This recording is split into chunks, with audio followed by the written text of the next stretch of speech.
struck him out. Stand, baby! Let's play!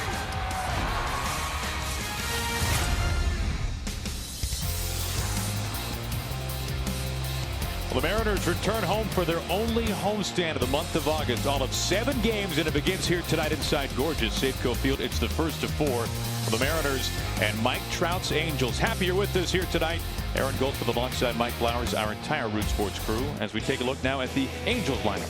Angels have had their struggles offensively this year. They are 12th in hitting, 13th in runs scored, 14th in home runs. And one thing they will do is steal bases. They are first in stolen bases. It starts with Cameron Maven leading things off. He leads their club with 25 stolen bases. Mike Trout hitting second. He will also run, but has struggled against Paxton. 11 strikeouts and 22 at-bats. And Albert Pujols leads the club with 68 RBIs. For Paxton on the year, this will be his 20th start, a 2.70 ERA, and 113 1/3. He has 132 strikeouts. Paxton ready to go, and his first pitch on the way home is a strike.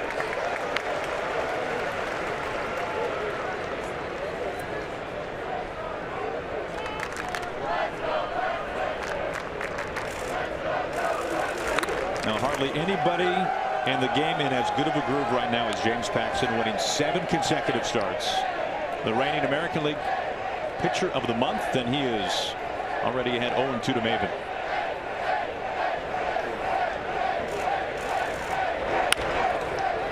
Segura having range for it, and stride one. Nice start from Paxton in the defense. Take a look at the defense for the Mariners. Ben Gamel will get the start in right field. What a catch he made in left field in Oakland yesterday. Tremendous catch, but he will move over and play right. Kyle Seager, a solid year at third base, and Mike Zunino will do the catching.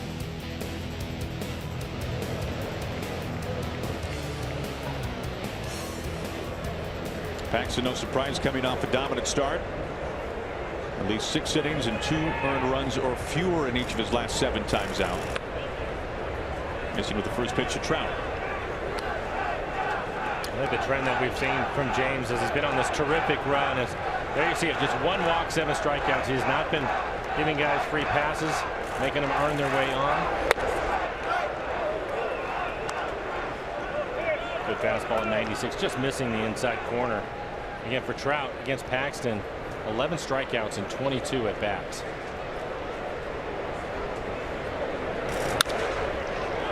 The opposite way towards the corner, but a foul ball. Well, Paxton, the first pitcher to ever strike out Mike Trout 4 times in a game. But nonetheless, Mike, you look at this lineup for the Angels, and even if the lineup was stacked, this is still the guy that you have to be careful with. Always with Trout. Imagine that Paxton has been able to handle him in his career, but you still have to be careful. He has really been hot. Again to Segura, this time with the backhand. Well, the high, but Valencia on the other end, 2 outs. What a good sign for James Paxton. A couple of ground ball outs. He's already hit 96 miles an hour a couple of times here in the first. Sometimes with James, as the game moves on, first, second inning, he'll be more 94, but that has not been the case at the start of today. His average fastball this year is 96 miles an hour. Has a curveball and a slider that he will mix in with an occasional changeup. The numbers this season for Pujols, now a member of the 600 home run club, but overall the numbers this year not strong for the future Hall of Famer.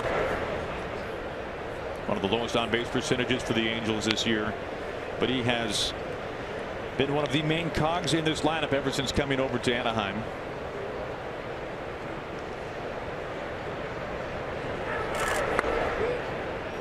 Paxton behind, very close pitches, but behind 2-0. Missed with the curveball. Opponent's hitting just 149 off of his curveball this year, just 178 on the slider.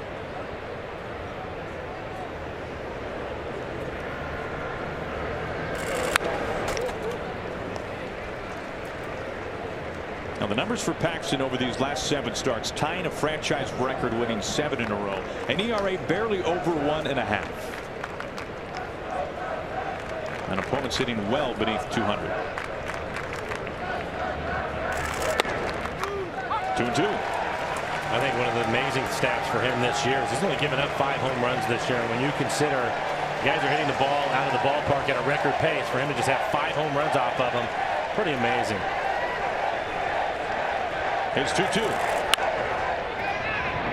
Everything the way of Gene Segura.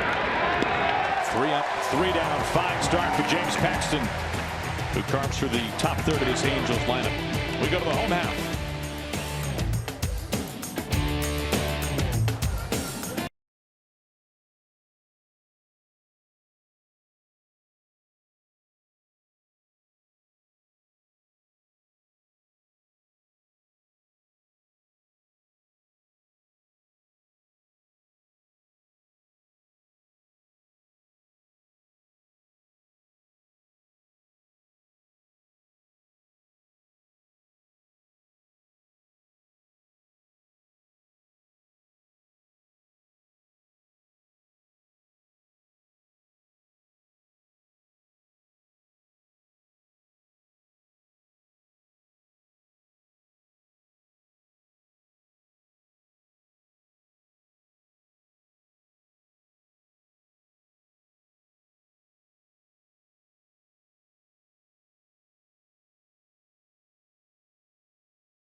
A clean start to this game thanks to James Paxton and a man who was busy on the defensive end at the top of the first. Gene Segura, he will lead it off for the Mariners. And following Segura will be Danny Valencia. Danny the last couple of days off. Alonso in at first, but Danny back.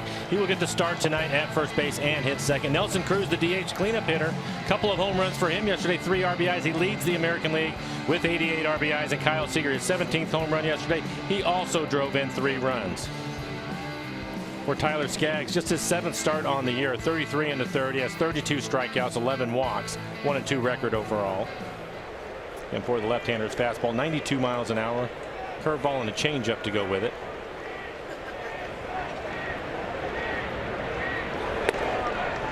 Starts Segura off with strike 1.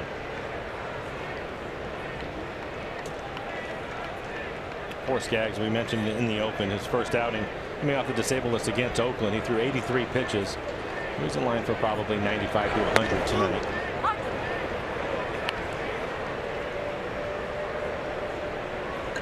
Now Skaggs has made fewer than 20 starts since 2014 because of a variety of ailments.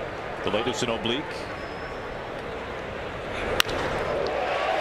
And left field for a base hit. Nice start for the Mariners and Gene Segura. We'll take a look at the defense for the Angels. Good defensive club. They are second in the American League in fielding percentage. Trout will cover the outfield. He'll be in center field tonight. Jeffrey Marte at third, but Escobar on the disabled list, so Marte getting the start at third. And Maldonado will doing the catching. Strong throwing arm. See if the Mariners want to try to run on him throughout this series. A couple of days off for Danny Valencia. Must feel nice and rested after the acquisition of Yonder Alonso. Yeah, it'll be interesting to see what the playing time is going to look like the rest of the way, but Alonso joining the club, able to get the starts. A couple of starts in Oakland, but Danny back in the lineup against the lefty this evening. On the first pitch, a high chop to Marte. Hits Segura, hits Valencia. 2 outs.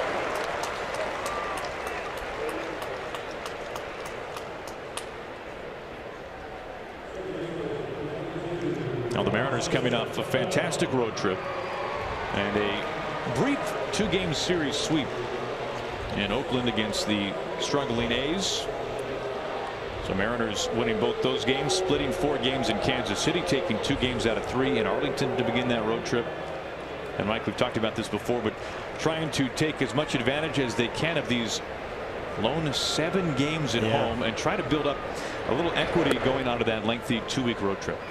Well, one of the things we talked about on the last road trip was the Angels, and they've just been hanging around, so the Mariners could do some damage to them as they try to improve where their position is with 4 games here to start the homestand off. Robinson Cano 6 for 12 against Skaggs in his career. Angels have the shift on for Cano.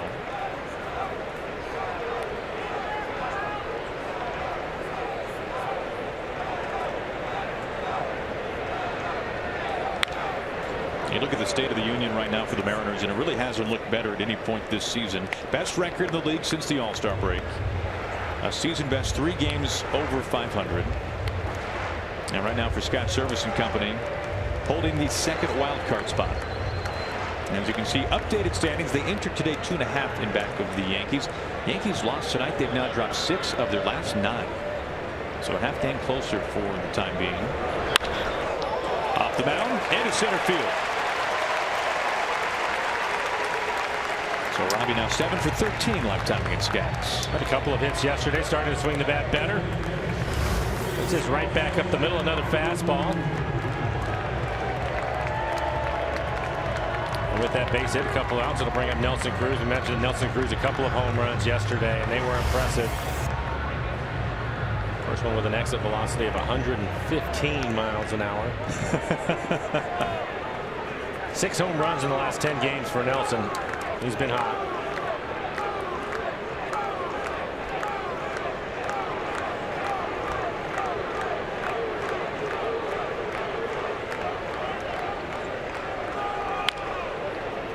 Waits back on a curve, fouls it off for strike 1. No surprise to see the curve. When you look at Skaggs, first time through the lineup, he likes to establish his fastball and throw it right around 70% of the time. I'm not sure he will challenge Nelson, especially as hot as he has been. See what he's done in his career. Just 1 hit. It is a home run off of Skaggs.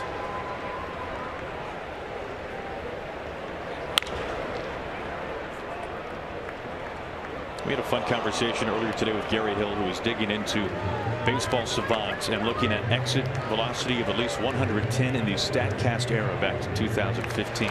The only man with more balls in play, and in this case that does include home runs, at 110 miles an hour or better is Giancarlo Stanton. And Nelly has more of those types of hits or balls in play than 16 teams in the majors. He's amazing. Down on strikes. Couple of curveballs. And there's another. Cano is left stranded, and we've completed an inning. Mariners and the Angels scoreless.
Now, 5-time Silver Slugger Edgar Martinez was known for his bat, perhaps the most famous, of course, being his light bat. Tomorrow, the Mariners Hall of Famer will be featured on a bobblehead holding a light bat which actually illuminates. It's free to the first 45,000 fans thanks to Root Sports. Tickets at mariners.com. I got an exclusive sneak peek at that bobblehead, which we just saw on the screen, but I saw the real deal in person, as we'll be seeing Edgar's number up there shortly. That is a quality bobblehead, Mike. As you would expect. I mean, it is a top shelf bobblehead. They're all great. This one is especially great. First pitch missing low to CJ Cron. A chance to talk to Edgar today. He's ready for the weekend. I believe he said he was going to the Space Needle in the morning, Aaron. Oh, just to have his number on a flag yeah. atop the needle? Yeah, maybe sign a few autographs, take some pictures, but he's ready. Of course, his big day on Saturday. finishing things up on Sunday. It's going to be a great weekend. Now we cannot wait. We've been counted down for a long time now. This is pelted. Angels are taking a 1-0 lead. Cron's 8th of the season. That is only the 6th home run allowed this year from James Paxton.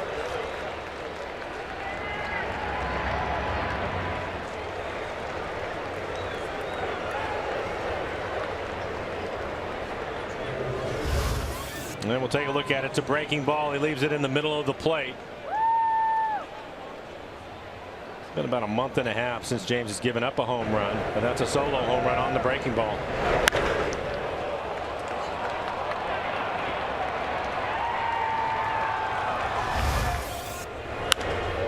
First pitch swinging, Edgerton Simmons. This time much more playable. Segura's been busy early on tonight. 1 out. When you think about Paxton, and as you mentioned how long it has been since he's given up a home run, and even in total this year how few of the home runs we've seen allowed. Remember when James made his debut last year in San Diego? Yes. And he was pumping 100, 101, yeah. And gave up not just some home runs, but home runs that were just crushed. There must be something he's doing different now, because he's not throwing 101 like he was in that night, although he's still blowing some pretty good yaks. He's modified his delivery. And since then I've talked to him about it. His command of the inside corner to right-handers is much improved. He was leaving a lot of fastballs out over the plate. I think they were cheating on the fastball because he really didn't have much else to go with it at that point. We've talked about his curveball and his slider now. Also mixing in a two-seamer with a changeup. He has a lot more to his arsenal, so it's a little bit tougher to try to catch up to his 97, especially when he's painting the inside corner. Or straightening you up a little bit. Speaking of pitching inside. Ball and 2 strikes to Jeffrey Marte. Back with the big league club today, Yunel Escobar. Their normal third baseman on the disabled list for a couple of weeks because of an oblique injury.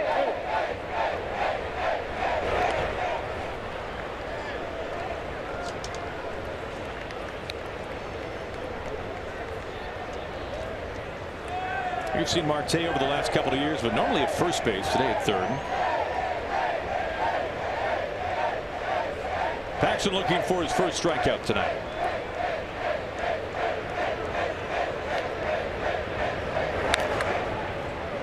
Fouls off 97. I guess the point being, Mike, for as much emphasis as is put on velocity in this era, it takes a lot more than just throwing 97 to 100. Yeah, I think there's a little more deception to his delivery too. He's not as much over the top. He's changed his arm angle a couple of different times. He's really refined himself as a pitcher. Flattens out to Cano. 2 outs. Almost everything on the ground so far for Paxton. Agreed. Now, to me, this is just a great excuse to eat more maple bars every 5 days. Yeah, exactly. And yes, the maple tree is up in the bleachers in left field. 2 outs following the home run from Cron.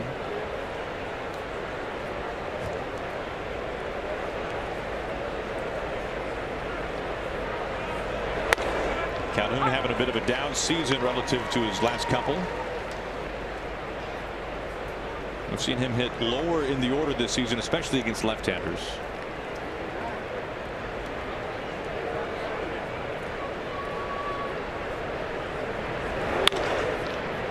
Count goes to 0-2.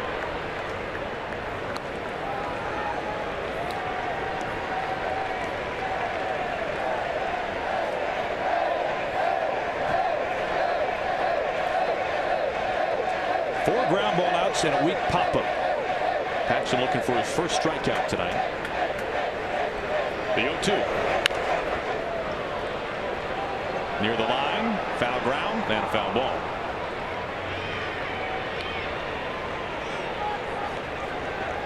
Heredia getting the start tonight in left field. Gamble in right, Dyson in center. Martin getting a breather tonight, at least for now.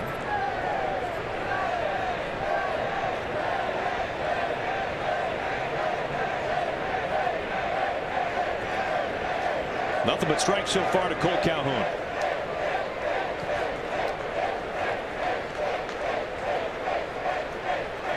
Again, the 0-2. Another ground ball, and once again to Gene Segura.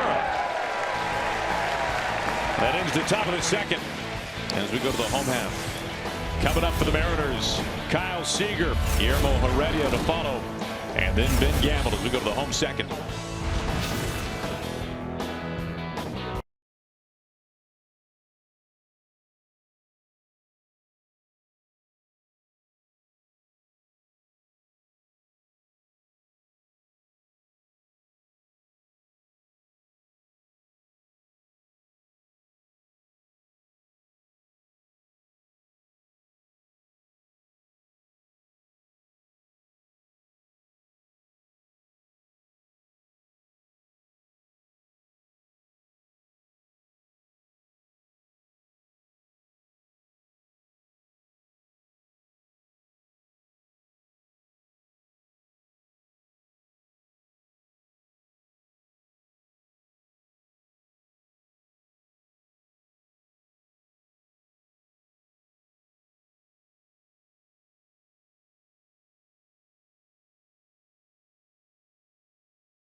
Root Sports is brought to you by Geico. 15 minutes could save you 15% or more on car insurance. By your local Toyota dealers. For all Toyota offers, go to buyatoyota.com. Toyota, let's go places. And by Steel. To find your local Steel dealer, visit steeldealers.com. Nice crowd on hand here tonight. The first of 4 against the Angels, a team right on the Mariners' heels. 2 games in back with the Mariners entering tonight in the wild card race. Kyle Seager to lead things off, facing Tyler Skaggs as the Angels have taken a 1-0 lead. And Kyle with good numbers against Skaggs. 6 for 13 with a home run. He's 17 home runs on the year. Hit his 17th yesterday. 3-run home run in the first inning for the Mariners.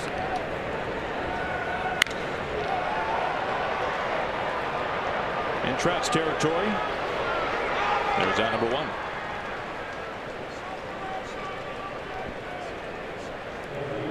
One up, one down. It brings up Guillermo Heredia.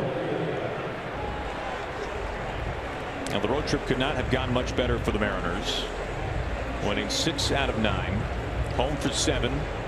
Been on the road for 2 weeks. As Heredia digs in with a little extra protection on his helmet tonight.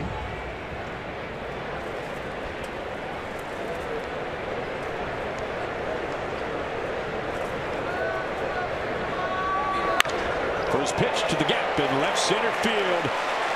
Trout's going to have to track it down. Heredia steaming into second base. And the first pitch, a 1-out double.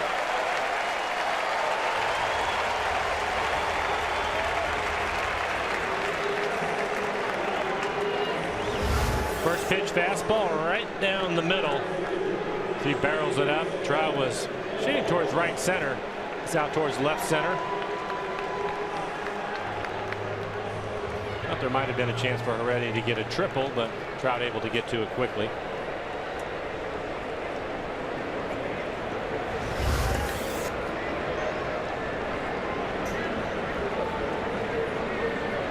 One out, a runner in scoring position for the first time early on tonight. Here is Ben Gamble.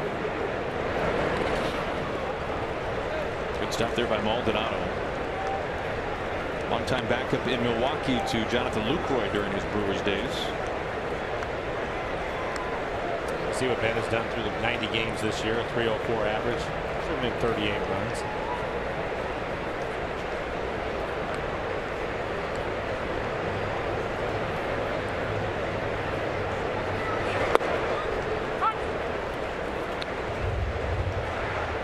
And that catch, Mike. We've seen him give up his body plenty of times, and so impressive yesterday. You and I talked about it. Wanted to make the catch the way he did, slam into the wall, but more importantly to hang on to the ball. Had it more towards the heel of his glove. Well, we've talked about it. The outfield play this year has just been terrific. I think the best outfield in the American League.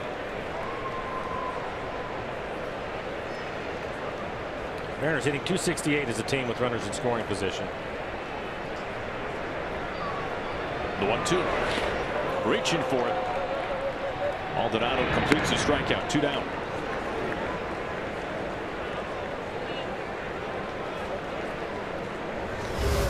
He gets Ben to chase the breaking ball down in the dirt.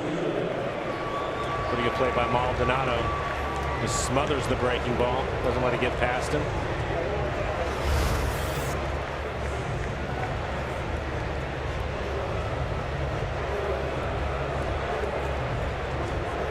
Two outs for Mike Zunino. Heredia is still out at second base after the 1-out double.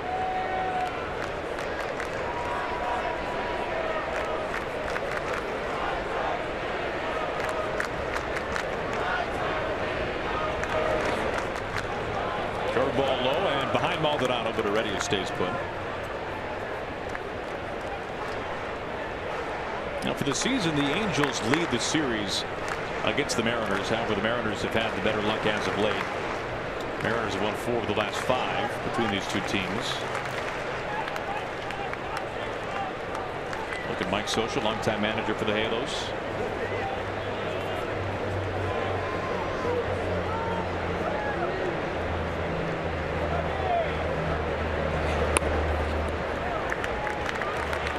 Not missing by much for ball 2.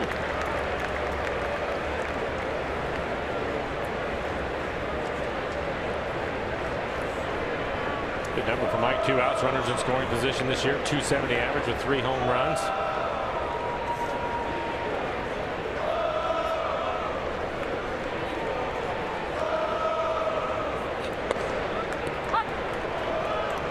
Just right at the knees. 2-1. Angels taking an early lead on a rare home run against James Paxton. C.J. Cron.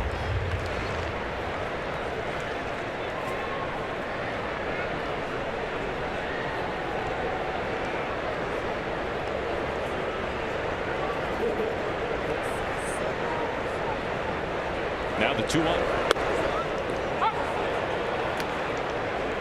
Now Mariners hitters are seeing their fair share of curveballs so far. For Skaggs on the year, he'll throw it 33% of the time. He's basically a fastball curveball pitcher. Probably throw 7 to 9 changeups over the course of the game.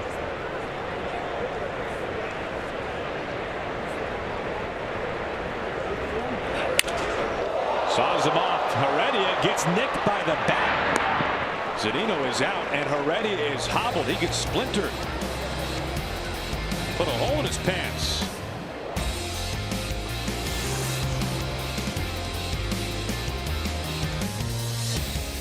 Hopefully Guillermo's all right.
take another look as to how the bottom of the second ended. You got to watch out.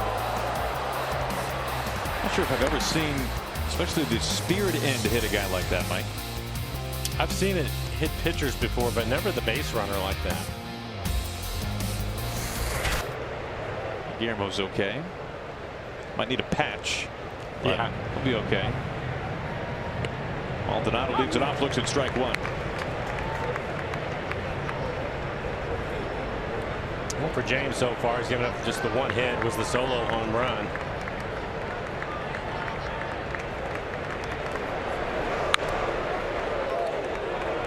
There early in the ball game, he's topped out at 97 miles an hour.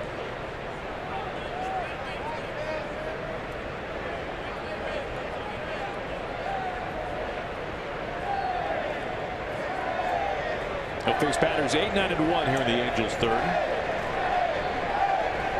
Here's 0-2.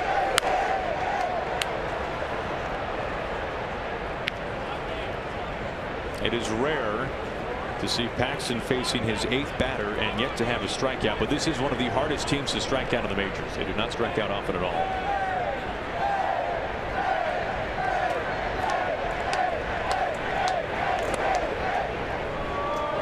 '97, barely missing. I didn't miss by much. Maybe a little bit down.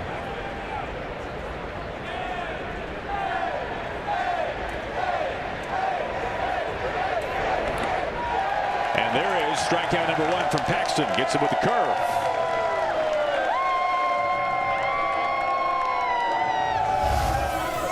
Off-speed pitch, 82 miles an hour. Good block by Mike. Keeps it in front of him, just smothers it.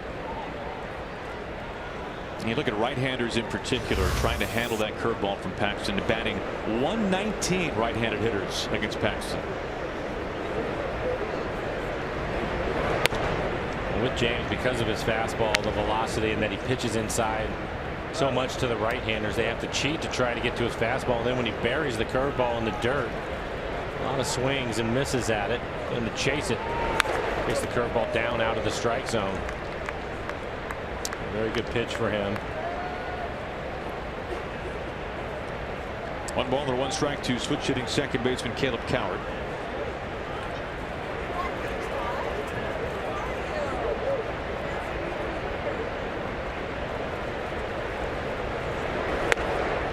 Another curve, 1-2. Coward only 42 at-bats this year in the majors.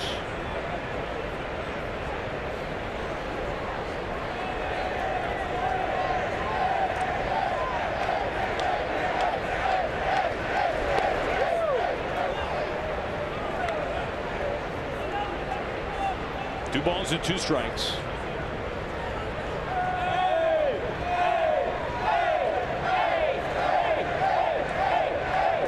Paxton's 2-2. Back-to-back strikeouts, this time with a little bit of heat.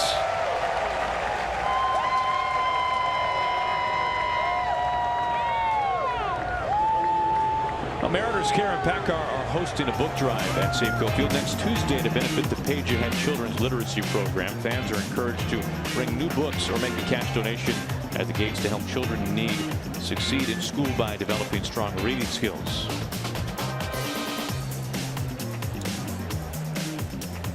Two up, 2 down. Back to the top of the order. Here is Cameron Maybin.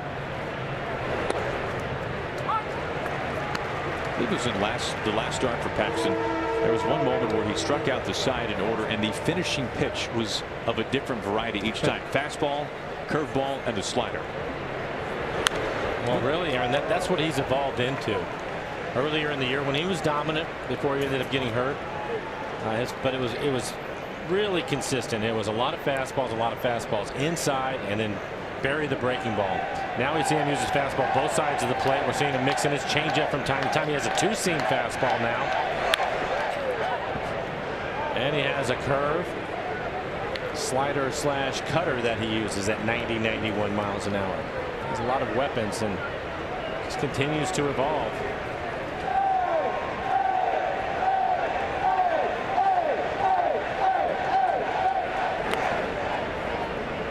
There's the slider. Now 5 of the first 6 outs behind Paxton tonight were on the ground. Back-to-back strikeouts here in the third. A chance to strike out the side in order. And you look at the same numbers that guys in both clubhouses look at, Mike. When you see a trend for a guy with 2 strikes, the majority of the time he's going to go to X pitch. Can't be said about this guy. No, it can't. But I think the one thing that we've talked about it with him, he's been so dominant. But when you consider when he's behind in the count this year, and yes, the velocity is there for him, but he will throw his fastball almost 90% of the time when behind. When he is behind in the count. So major league hitters understand that, and they know that there's a pretty good chance that they're going to get a fastball. And you mentioned it earlier. We've seen these guys turn around good fastballs. You see it all every night. But for whatever reason, for James, that has not been the case. Paxton's 2-2. Late swing on that fastball. 98 miles an hour. He's hit 98 a couple of different times so far here in the inning. And Paxton, I should rephrase that. It's not as though James doesn't have trends with 2 strikes. He certainly does. But it's not like he only has a weapon with 2 strikes to finish a guy off. Barely gets a piece of that curveball. No, you're right. But the thing about it is as a hitter, you have to be committed to something. Because of, we just saw the curveball, 82 miles an hour. His fastball now at 98. That's a big separation. And to catch up to his fastball, you have to sell out on it early. And that's the reason why they have a tough time hitting his curveball. 9th pitch coming to Maben. Check swing. Strike 3 called. 97 at the knees. Paxton strikes out the side in order in the third.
Angels have a 1-0 lead as we take a look at tonight's T-Mobile Unlimited Baseball break. Let's look right now at some Cy Young contenders in the American League. Chris Sale, Corey Kluber, and of course James Paxton. You can see the numbers here.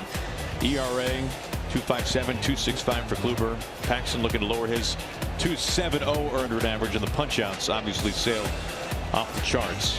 Kluber, the only man of the 3 to win a Cy Young so far. Sale has finished as high as 3rd. Paxton trying to make some noise over the final 2 months or so of the season. Nice to see his name in the conversation these days, and why wouldn't it be?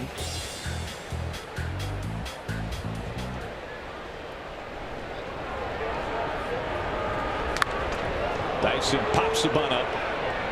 Unfortunately, it'll go foul. Just a strike for him.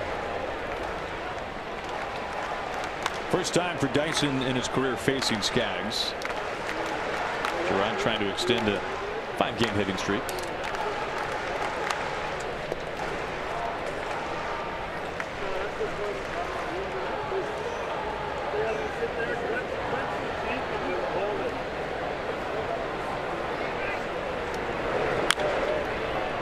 A swinging bunt. Maldonado's throw to first base. Wow. That is a great play because we know about the closing speed of Dyson. Usually his last 2 or 3 steps are pretty fast getting down the line. Our Big Fish Casino big catch. Gives him by half a step. Good play by Maldonado. Athletic play by the catcher.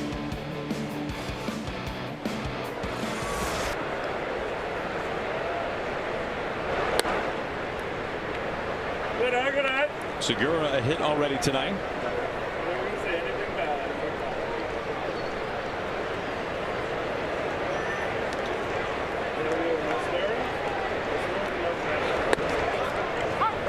One and one.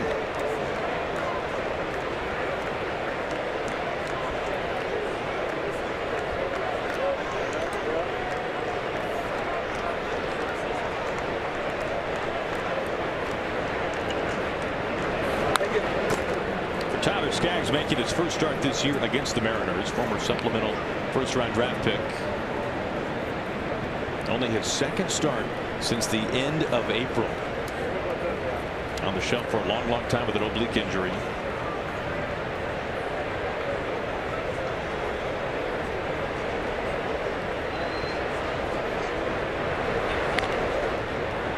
Segura gets a piece, stays alive, still 1-2.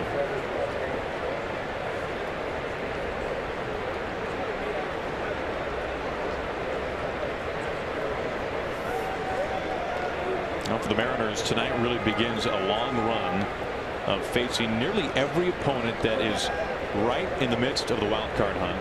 The only exception being the team from another league, the Braves, that'll be coming up on the next road trip. When you look at the standings now, we already showed you the wild card standings earlier tonight. But the Angels entering tonight, just 2 games behind the Mariners in the wild card race. The Orioles will come to town after this 4-game series, and the Orioles just 2.5 in back of the Mariners.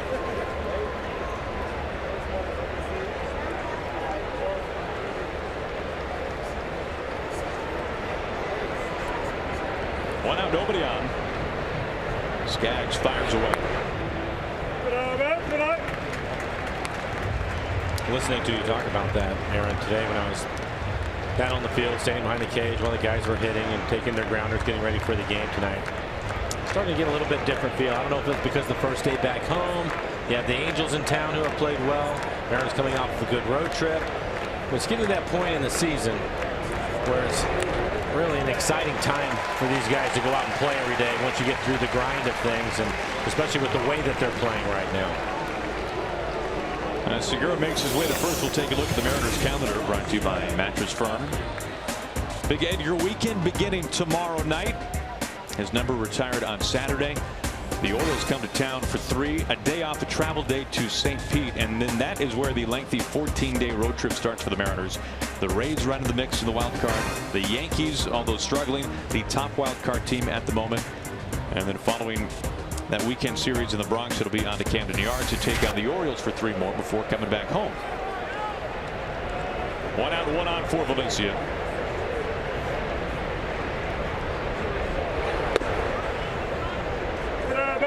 Danny came into the game hitting an even .270 on the year, 13 home runs, 59 RBIs for him. Ground into a double play his first time up. Ground ball to third.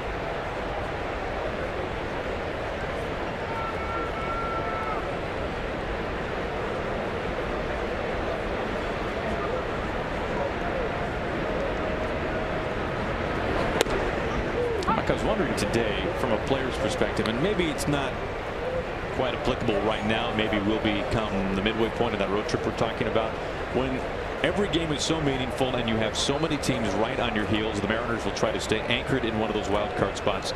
Is that an energizing thing when you come to the ballpark? Is that become a taxing thing from just a stress level after a while, or does the energy outweigh the stress? I think it's more that. I think this is the best time to play. I think it's fortunate for myself to be on 3 teams that made the postseason, and it's the best time, most fun you're going to have playing the games every day, because you know we've talked about it. These guys are beat up. It's a long schedule. This month they're on the road. They're going to be on the road a lot. They've already started the month on the road. But there's just something about when you get to the ballpark and game's getting ready to start, just the energy that you feel from it. Especially with the way they played on the road trip, and you mentioned it, now holding that second wild card spot. There's a big lift there for them. And I think when you consider everything that they've had to overcome this year and what a job Scott has done managing this club to get him in the position that they're in right now.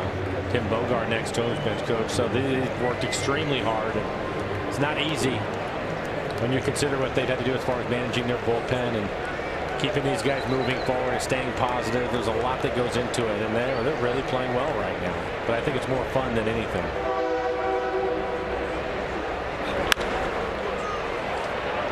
Simmons, what a flip. On to first. Not in time. Crone off the bag. Valencia avoids the double play. Segura out at second base. 2 down, a man aboard. Howard, a strong throw as he comes across. See the quick flip by Simmons and then a strong throw. Looks like Danny beats it. And again, another look at the glove work by Simmons. He's one of the best in the business defensively.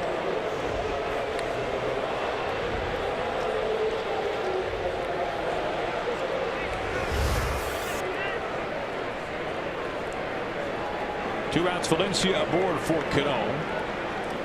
A single earlier, now 7 for 13 lifetime against Tyler Skaggs. Robbie with a base hit his first time up. On the first pitch, out towards Trout. That completes the bottom of the third. A man is stranded. We go to the fourth. Angels have the lead.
Looking to win his 8th consecutive start. If he does so, it would be a new franchise record.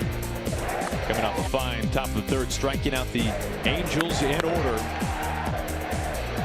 A lot of ground ball outs tonight behind Paxton. The 3 punch outs as well.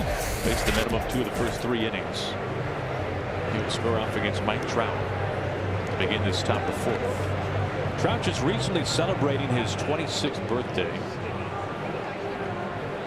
Paxton developing quite the cheering section here at Safeco Field, and also on the road. We noticed it in Kansas City a little bit. We did. A token member or 2 of the Maple Grove made their way.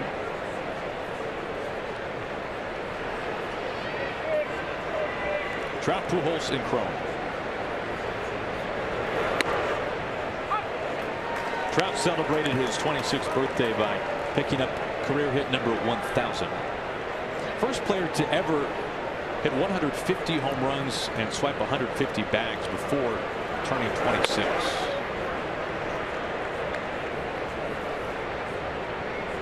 Oh for 1 tonight, a ground out earlier. For Paxton so far, he's topped out at 98 miles an hour. He's hit that number a few times this evening. And just the 1 hit. It's a solo home run by Crone. He's due up 3rd this inning.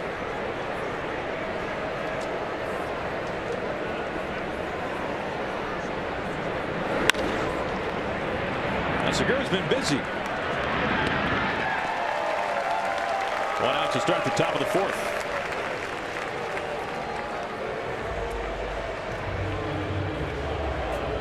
That brings up Pujols. Also grounded out to Segura, then into the 1st. There's been 5 groundouts to Segura and a pop-up, so he's been busy tonight. Now Pujols is sitting on 608 career home runs. His next will tie Sammy Sosa for 8th all-time.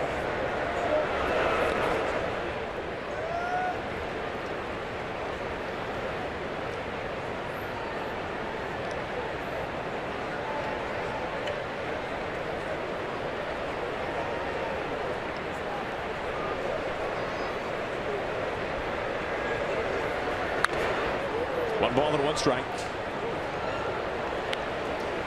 Can you rank him greatest Cardinals of all time? Well, it's him or Stan the Man. Stan's got a better statue right now outside of Busch Stadium. The opposite way. Campbell is right there for round number 2. Well, Mike, we'll take a look at our Columbia Bank difference of the game. As you mentioned, the only hit so far for the Angels. It's on a breaking ball. It's one of the few that James has left up in the zone for C.J. Cron. His 8th home run on the year. Now 30 RBIs for the cleanup hitter. And it's the only hit the Angels have. James right now 52 pitches, 37 strikes. Well, Mike, speaking of those Cardinals, the Redbirds giving the Mariners a hand tonight, taking down the Kansas City Royals. I-70 series interleague play. Dexter Fowler with a grand slam in that game for the Cardinals.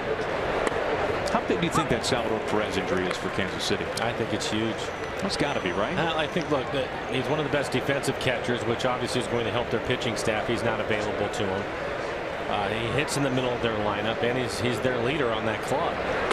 So I think when you factor in everything, that's a big loss for them. Especially when you look at, and he's an all-star every year, but he was in the midst of one of his best season in terms of power and average. It doesn't even include, as you're mentioning, what he does behind the plate. He was already at a career high at home runs, or maybe 1 short of that. 7 weeks to go. That's a big loss.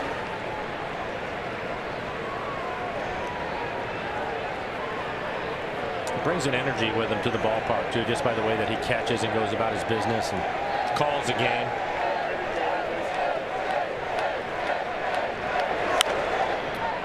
I don't think the Mariners are going to worry about Kansas City's injuries, though.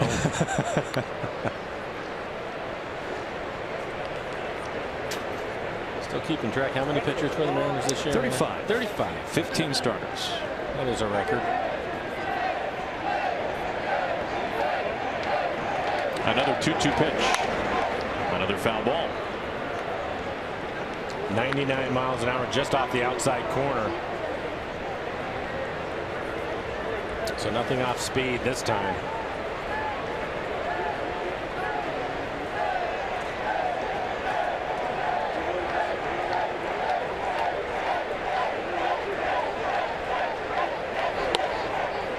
Missing inside.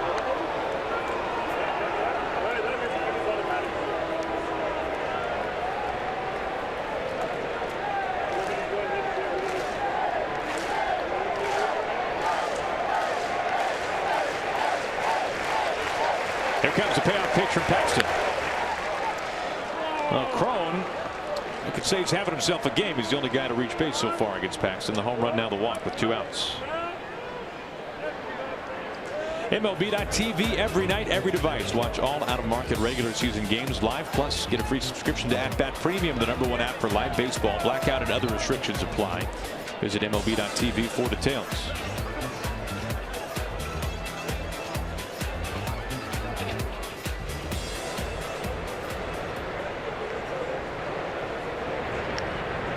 Two outs, a man aboard for Simmons.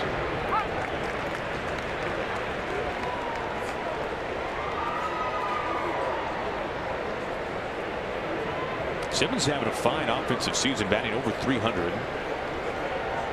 And outside of Mike Trout, he's been the best on-base man for the Angels this year.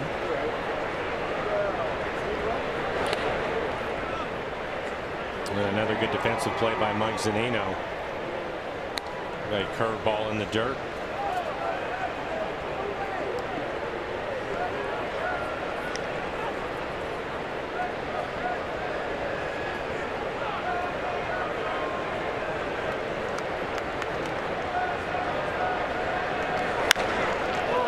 Out towards the fence in left field. Trouble for Paxton and the Mariners. That was crushed. Simmons, his 12th home run this season. The 2-out walk extends it to get it to Simmons. And something we have not seen much of this year. A couple of home runs against James Paxton.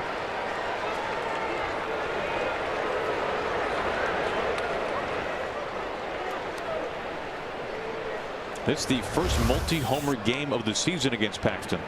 94 miles an hour on that fastball. Probably middle in. Didn't quite get it to the corner, and not his best velocity. Talked about hitters selling out on the fastball, and that's exactly what Simmons does right here. Able to barrel it up. It's the stairwell. His 12th home run on the year. No problem.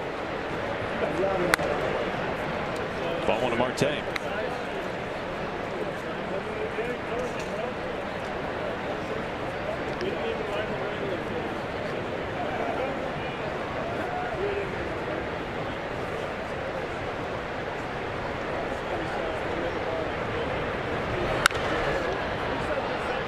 Gamble into the corner. And fair ground to put it away. There's out number 3. Well, a couple of home runs against Paxton has given the Angels the 3-0 lead.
Early 3-0. Well, going to the game, it's a quick and easy trip on the Sounder train, Link Light Rail, and ST Express buses. Plan your trip at soundtransit.org.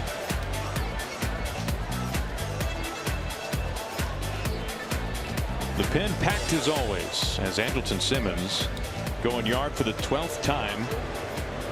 Nothing cheap about that last home run. 2 home runs tonight for the Angels, giving them a 3-0 lead as we go to the bottom of the 4th. That's where Nelson Cruz leads it off. Speaking of home runs, 6 homers his last 9 games, including 2 yesterday.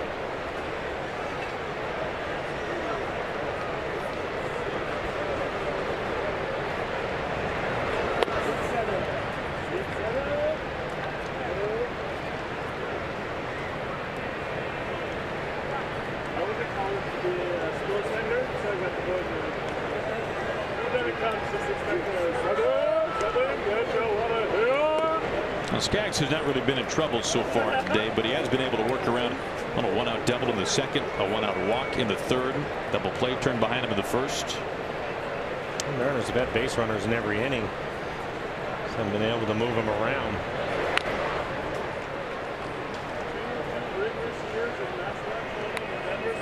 Talking about it with Skaggs, he has a good fastball. He's 91 to 93 miles an hour. throw his curveball a lot. We've seen that tonight. Not many changeups. It's basically pitching to the scouting report.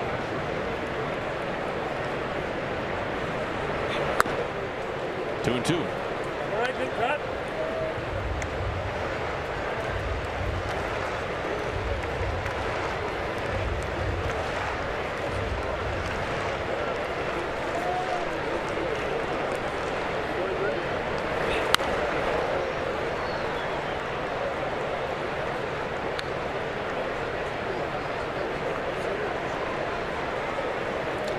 Tonight, the start of this 7-day homestand for the Mariners.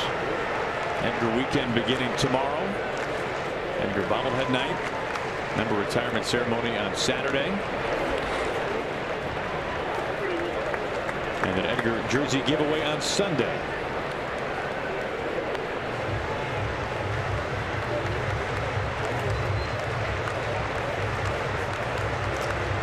Jackie and Junior will have some company shortly.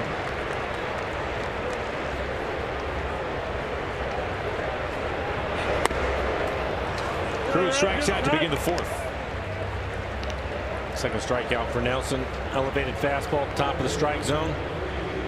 Skaggs trying to keep the ball away from him. Can understand why. Not just above the belt.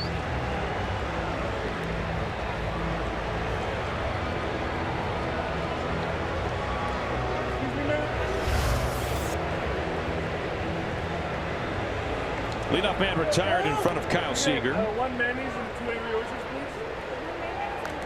Angry Orchards. We can. The chance for Corey's brother reigning throughout Zedco, or the Maple Grove at least.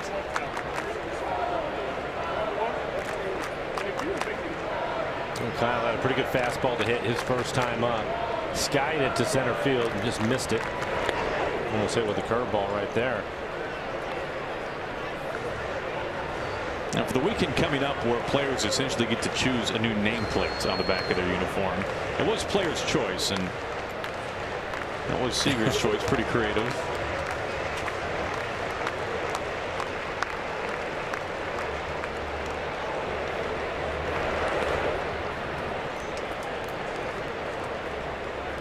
And for as good as Corey Seager's career has begun, we will take Kyle.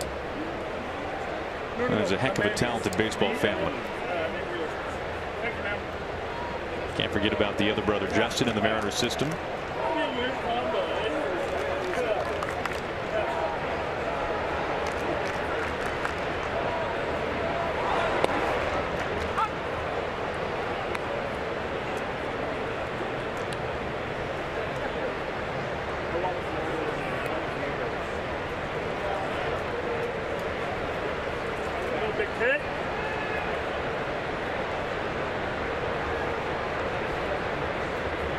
Here comes the 2-2.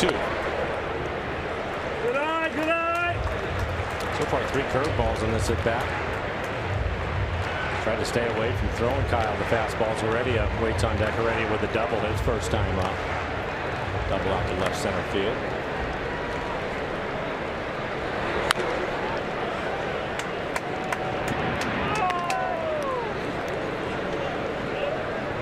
Next pitch will be number 7 to Kyle.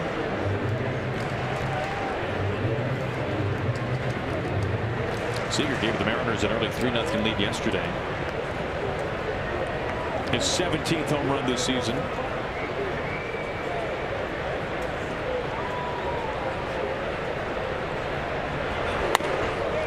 Going after a high fastball. Back-to-back strikeouts from Skaggs here in the fourth. We'll take a look now at our CenturyLink What's Next. Chance to see Gonzaga product Marco Gonzalez for the second time. J.C. Ramirez, a former Mariner for a short stay, spent some time in the bullpen rather for the Angels, and now in the rotation. You can see his next start will be number 23. One of those starts shown for Gonzalez coming in a Cardinals uniform, acquired near the deadline from St. Louis for Tyler Smith.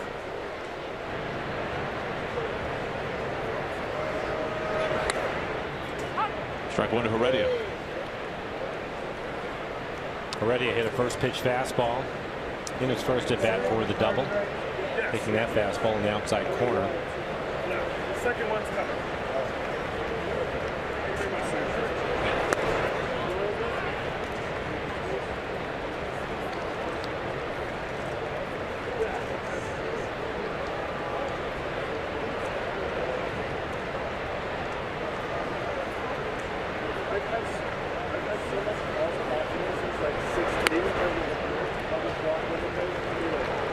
2 balls and a strike to Heredia.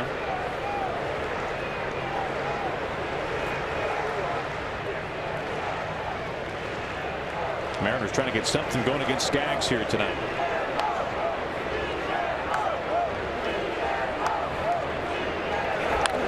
And on the hands, 2-2.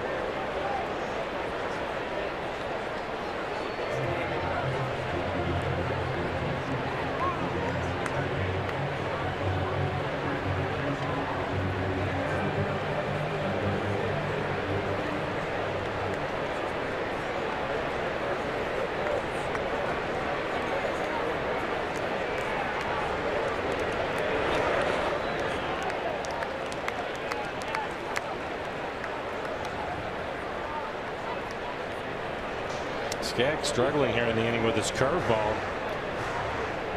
Seen him bounce a number of them out in front of home plate. Probably 3 of them wide of the plate. Basically having to throw his fastball. Now for Skaggs, this is back-to-back full counts.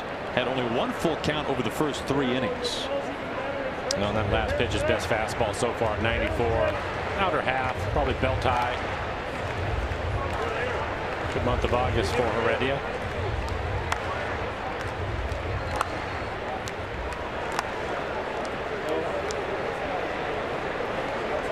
Once again, the 3-2. And Heredia reaching for the second time. A double now, a walk.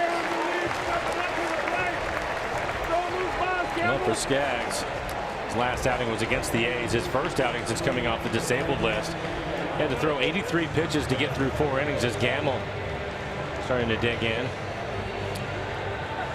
Next pitch will be 60 for him as he works here in the 4th.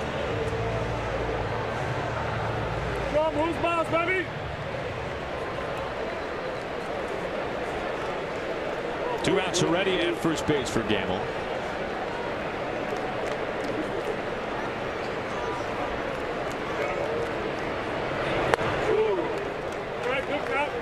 Interesting when you think about Ben Gamble this year and how he has been one of the best fastball hitters in baseball, and yet we are in an era where the fastball is being used less frequently than any other time in history. We're seeing more breaking balls thrown this year than ever before. Even though we're seeing some pretty good velocities this year, right? Kind of strange how that works. Into upper 90s on a nightly basis. Flicked into center field. Trout charging in. Able to make the catch. Heredia stranded. As Trout covering some ground in straightaway center, taking that base hit away from Ben Gamble. We've completed 4.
try to get our bearings down. Thank you, Angie. First pitch dealt for a strike to Cole Calhoun to begin the top of the 5th. Calhoun, a Gold Glove winner a couple of years ago in right field for the Angels. Look at these 3 runs so far against Paxton. That equals the total number of runs James allowed in his last 4 starts combined. Well, I think right now he's going to have a couple of quick innings. He's going to need to pitch deeper into this ball game. Certainly help out the bullpen. Good fastball right there on the outside corner. And also give the offense a chance to get on track. Give them a little bit of run support.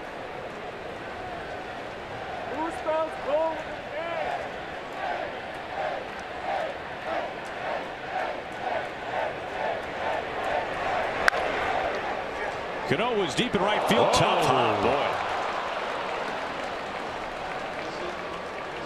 That will be a base hit. Right off the lip of the grass.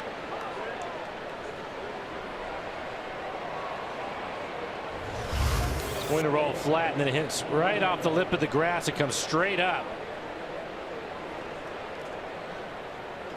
Again, you'll see how low the ground ball is, and watch it just right there. It's a ramp. Almost hits Robbie in the head.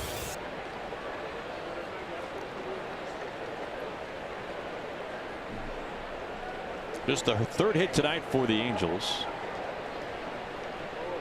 Leadoff man aboard here is Maldonado.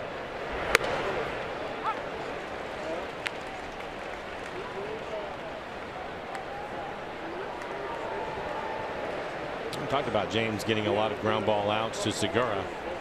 You get a ground ball to Segura right now, maybe get a double play.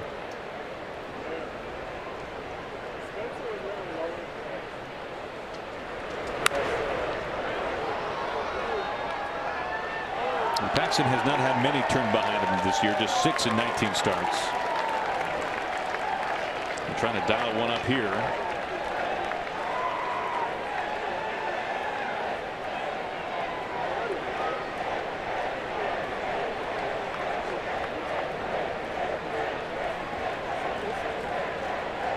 The 0-2.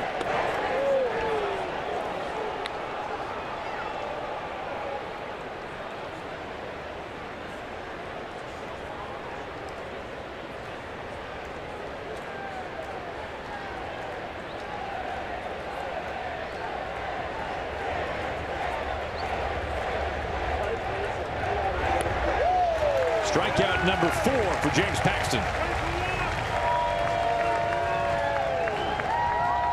Well, take a look at our Quicken Loans Rocket Arms. Take a look at 2 of the premier lefties in the American League right now. You can see the strikeout totals. Chris Sale having really just an unreal season with the strikeouts per 9. Not too bad for James Paxton either. Paxton fewer starts. Anytime you're double digits, that's a pretty good year. Almost 10.5 per 9.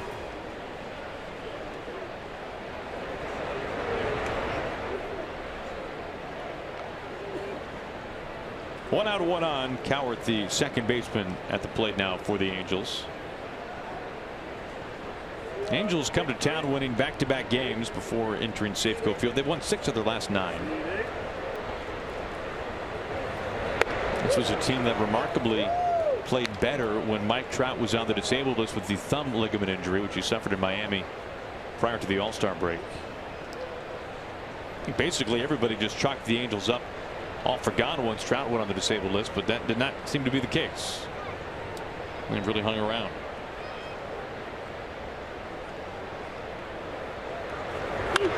So you're suggesting Socha does not put him in the lineup? They're better off without him. Take the next few days off. What a player. What a year he's having. Even with the injury. Came into the game hitting .347 with 23 home runs.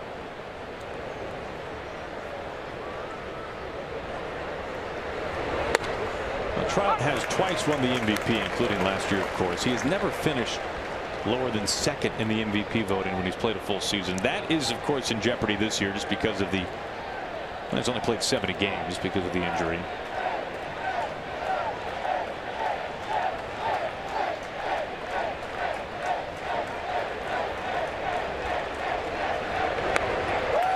Another curveball and another strikeout for Paxton. Back-to-back punch-outs here in the 5th.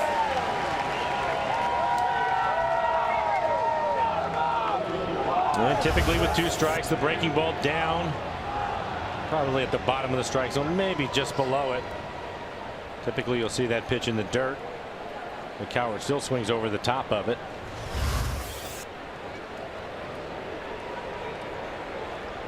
Paxton working around that leadoff single.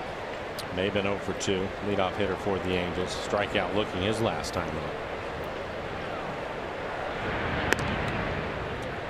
It was back in the 3rd inning when Paxton was able to strike out the side. Maybe not hitting for a high average this year. He's hitting .235, but he has the 3rd highest on base percentage for the Angels this year. He's drawn his fair share of walks.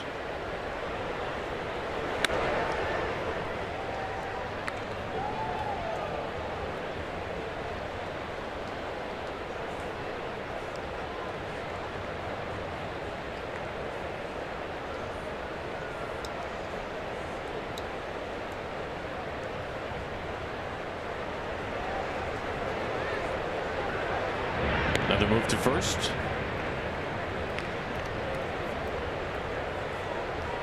Calhoun has not run much this year. 5 steals and 6 tries.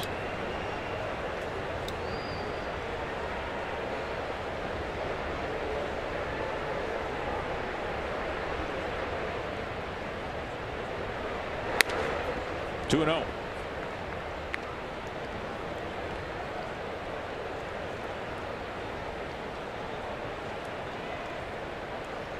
And the next pitch will be 80 for James, working here in the 5th inning.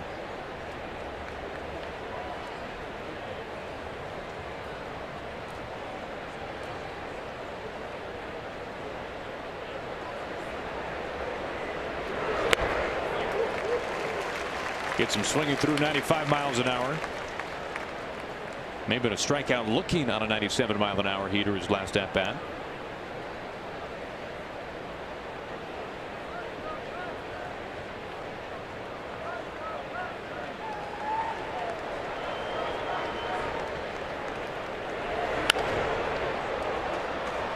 Before that 2-out walk to Crone in the 4th, that was followed by the Simmons home run. Paxton had sat down 8 in a row. He'd sat down 11 of the first 12. Well, I know that Scott Service would like him to get at least into the 7th inning tonight. James went to the 6th inning in his last outing, but since then 4+, 5+, 5 innings, 4 1/3. The bullpen has worked a lot.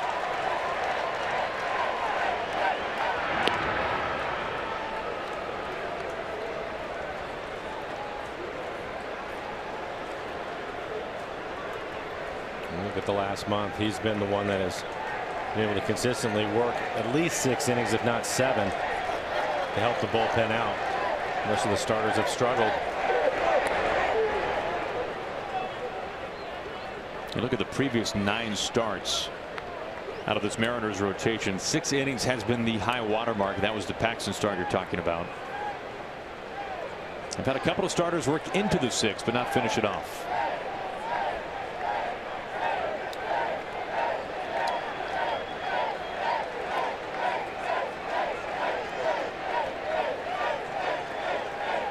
Here comes the payoff. Over the mound and into center field. Calhoun making the turn, and the Angels have runners on the corner. So Paxton got the ground ball he was maybe hoping for. But in a poor spot, Maben is aboard for the first time. Just a bouncer right over his head. Segura playing over in the hole. No chance to get to it.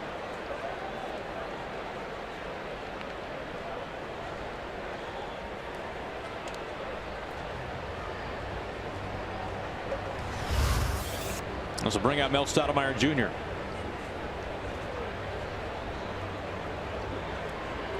Bet you would never guess that the last Mariners starter to work into the 7th inning was Andrew Moore. You have a date on that? I do. That was back on July the 26th. Here we are, August 10th. Paxton was the last to go a full 7. That was back on July 24th.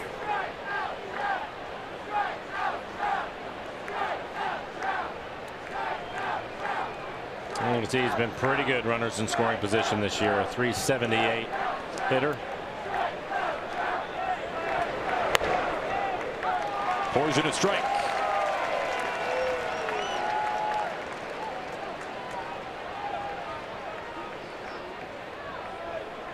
Now, despite missing so much time, Trout leading the Angels in home runs by a fairly decent margin.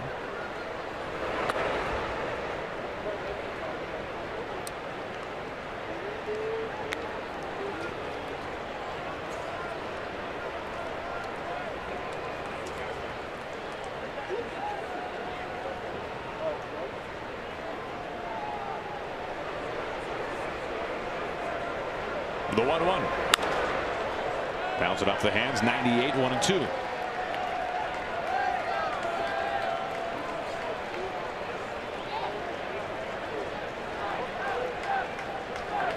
Now entering tonight in 22 at-bats, Trout had struck out 11 times against Paxton.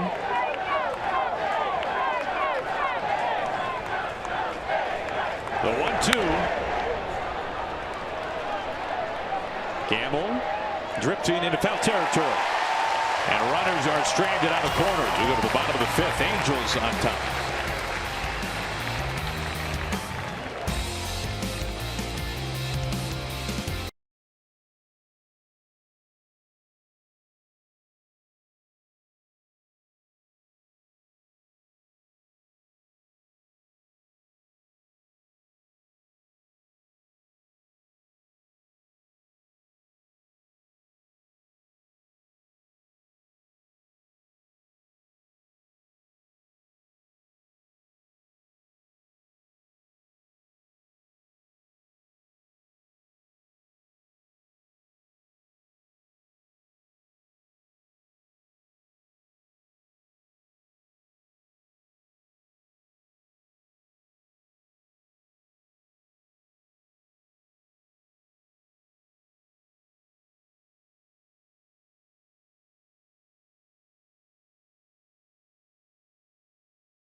Baseball on Root Sports is brought to you by Safeco Insurance. Find a local agent at safeco.com. Do more. By CHI Franciscan Health, the Mariners' official partners in health. Learn to stay Northwest healthy at nwhealthy.org. Angels take a 3-0 lead as we go to the bottom of the fifth. Zunino, Dyson, and Segura due up for the Mariners. Trying to get something going against Skaggs. 61 pitches, 40 strikes so far for Skaggs. Mike rounded out to third his first time up. Was jammed with a fastball and ended up breaking his bat. All right, wasn't your pitch.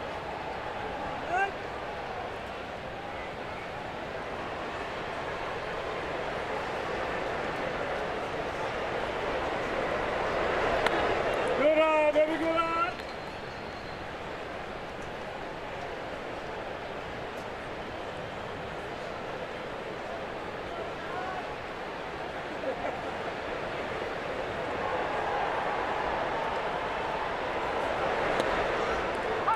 Curveball lands for a strike. 1-2 on Zunino.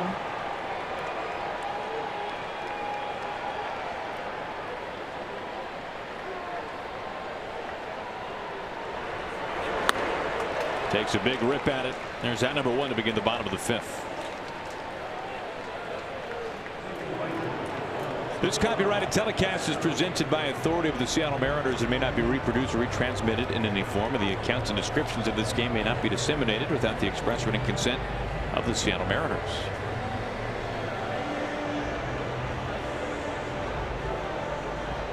A fine night to be at the ballpark tonight. The first of 4 against the Angels. 1 out, nobody on for Jarrod Dyson.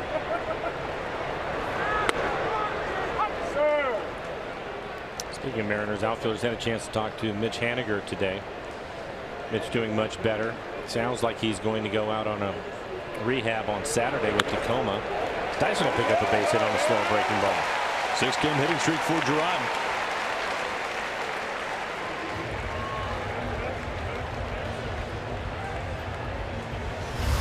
And he's just going to keep his hands back. Doesn't try to do too much with it. Slap it the other way. Skaggs taking a lot off of that curveball. Base hit for Dyson. So the good news with Haniger, they seem to be in pretty good spirits, excited to get back and playing again. Again, he had the mild concussion, some issues. The fastball that hit him in the mouth and part of his nose.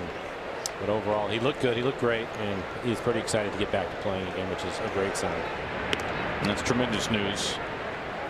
Mariners obviously were not looking to rush that situation. No. Trying to give Mitch all the time that he needs. You know, the Mariners in a very good position in terms of the depth. We've known that since day one, and it has come into play this season in terms of outfield depth.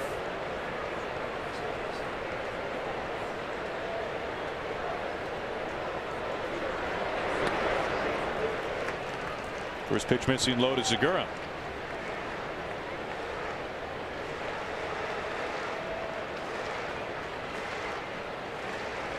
You know that Martin was not swinging the bat well early this season, but since coming back up to the club, swinging the bat pretty well for the Mariners. And look at this outfield this season. We know what it has done defensively, and maybe at times that has overshadowed what the Mariners outfielders have done at the plate. Simmons gets rid of it quickly to Karen on the first for the double play. Dyson a little slow to get up over at second.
For the Mariners, looking to win what would be a franchise record 8th consecutive start.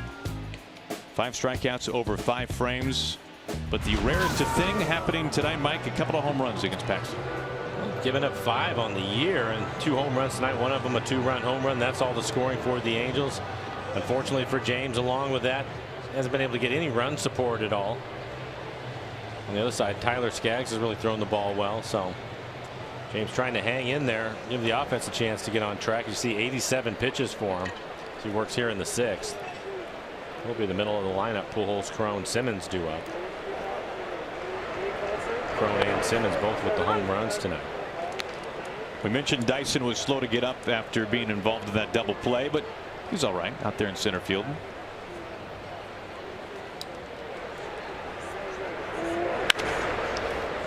Well, you talk about lining up in exactly the right spot. Robinson Cano can see to the future and hops right to him. About as easy as it gets. Nice two-hopper.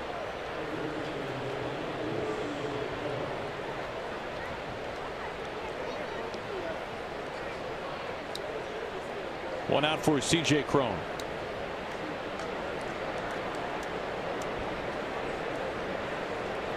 Cron, a former first-round draft pick out of Utah. That was before the Pac-12 days for the Running Utes.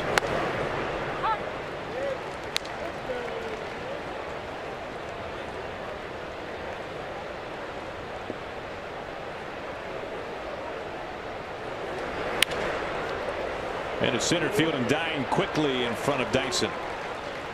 Now Cron is having himself a day. We'd have to go back and look at game by games, but I don't know, Mike, if there's been a guy to reach base 3 times against Paxton this year. If there is, it's a pretty short and a pretty elite list, I'd have to think. Yeah, I would think so. The other part about it is he's hit the solo home run. His last time up, he walked and scored on the home run by Simmons, so he's also scored a couple of times. Jammed on that fastball. We'll find some grass out in center field.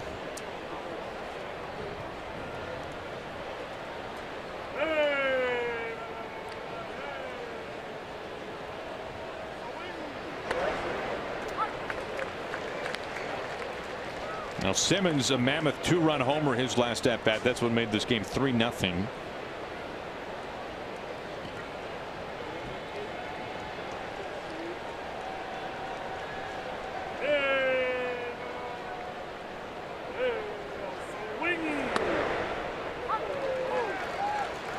Quickly 0-2.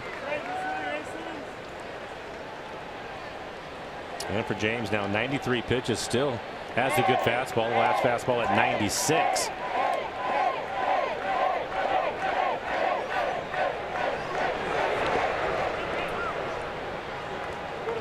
Zunino staying with that curve in the dirt.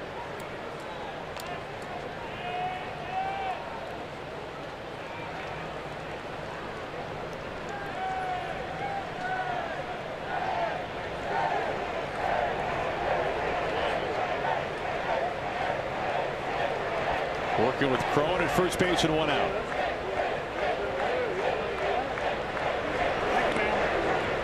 Doubles up on it.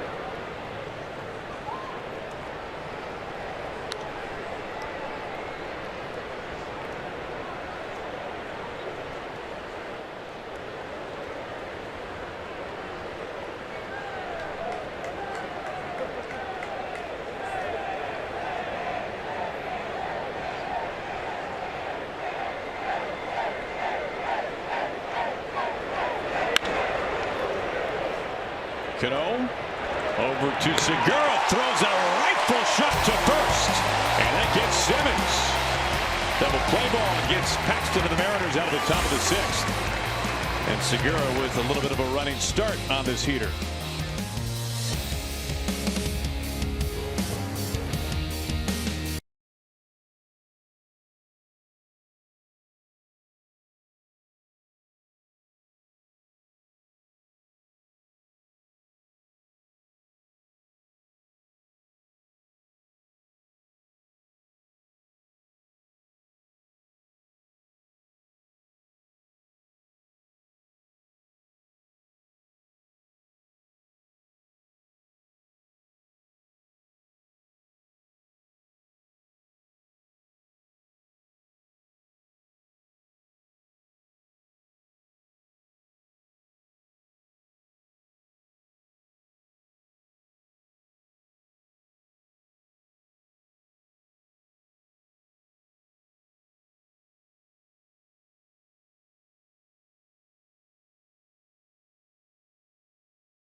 baseman of the game for the Angels.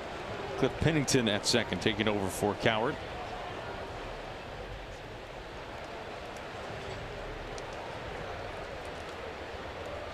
Veteran second baseman, came up as a shortstop. Mariners know him well from his time with the A's.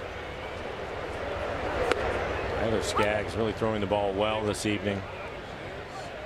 Good curveball. Fastball location has been good. Fastball 91 to 93. You can see 70 pitches, 47 strikes for him. Mariners with just 4 hits.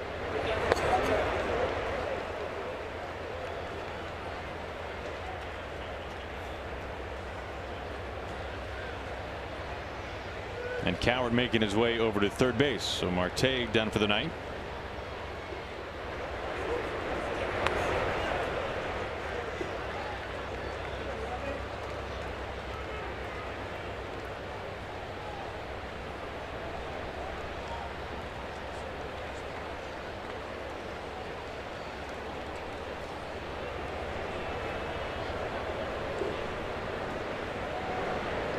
The 2-1. Well outside, 3 balls and a strike. A couple of ground outs for Danny tonight, but the count in his favor now. Hasn't happened much for the Mariners this evening. Skaggs working ahead of him. No, you're right. That's the third 3-ball count. That's it. Yep. Cano waiting on deck. Robbie with a base hit back in the first inning.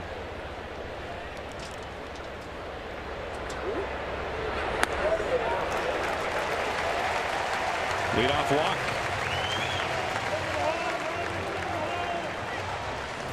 Well, there will be plenty of triple plays at Safeco Field this season. That's because thanks to Safeco Insurance, fans can enjoy triple play ticket nights. The special offer includes a ticket, a hot dog, and Pepsi or beer for as low as $26. Details at mariners.com/specials.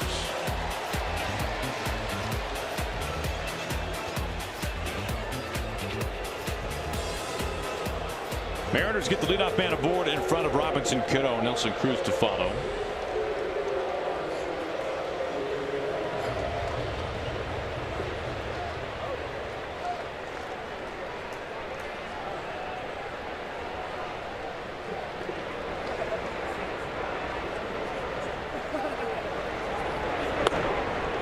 Taken all the way, looking at ball 1.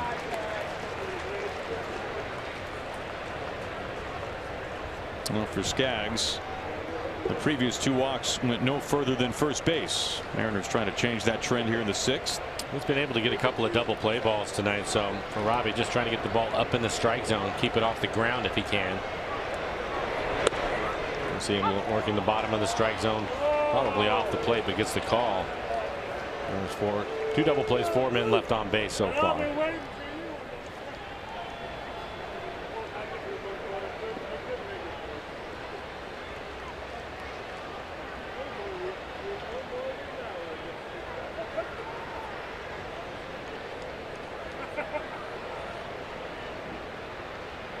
The 1-1. Chopper over to second. Pennington, Simmons, and another double play.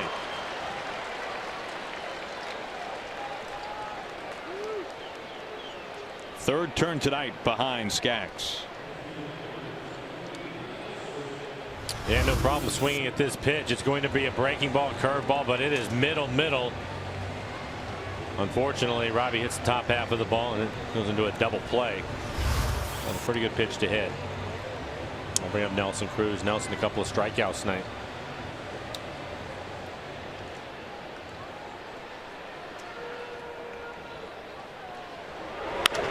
On the first pitch, tricky hop and gobbled up by Coward, who just made the shift from second to third base. Leadoff walk. And it goes nowhere. Double play and a quick ground ball. We go to the 7th.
On to the 7th tonight inside Safeco Field. Angels have the lead.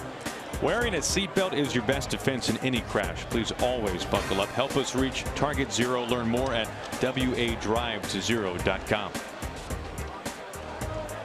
Well, 3 double play balls turned behind Skaggs. 3 walks have gone no further than first base. Meanwhile, Paxton approaching 100 pitches back out there to work the 7th. And Mike, you were talking about this earlier, trying to get Paxton into the 7th, if not beyond that tonight if possible. We're going to try to. In the last inning, getting the double play certainly helped. Casey Lawrence getting loose in the pen for the Mariners. Game's now at 96. We talked about it. When you look at the starters for the Mariners and their inability to get deeper into games, it certainly hurt. So the other part about it too is James has really pitched well. Give him a chance to hopefully get through one more inning, and maybe the guys will be able to score some runs for him. First at bat tonight for Cliff Pennington off the bench. Behind quickly 0-2 facing Paxton. We've talked a lot about him winning 7 in a row, but he did it with a 1.59 ERA, so he hasn't needed much run support, but tonight he's asking for some. So far it hasn't been there for him.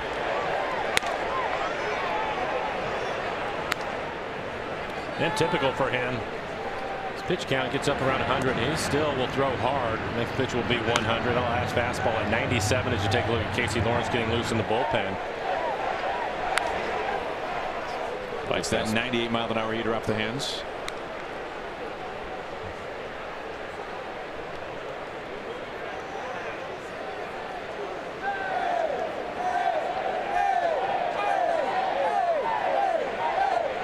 The 1-2. Zunino in front of home. He completes a strikeout. 6 punch-outs tonight for Paxton. Last 3 of them might come on this curveball. Well, again, after the fastball in on his hands, just bury the curveball in the dirt. Gets him to chase it. Knuckle curveball. 12-6 rotation on it.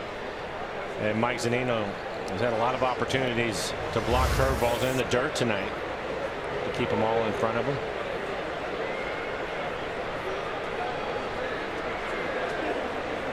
One out for Calhoun.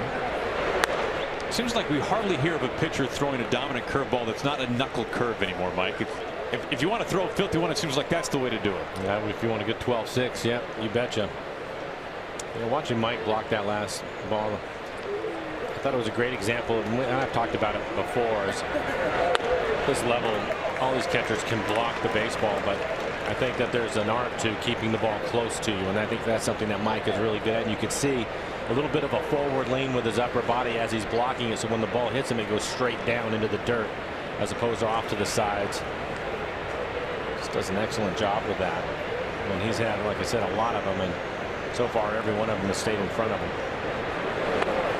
Think about Zunino during his time in the majors. Paxton, the curveball. We've seen the slider as well in terms of just tons of break and a lot of velocity too. Felix in the changeup. Iwakuma the splitter. Yeah. He's put that skill set to good use. And all the guys out of the bullpen, they're all a little bit different too. 2-2. You're nothing catching up to that fastball. I have a feeling that Diaz slider might have some pretty filthy movement to keep track of if you're Mike.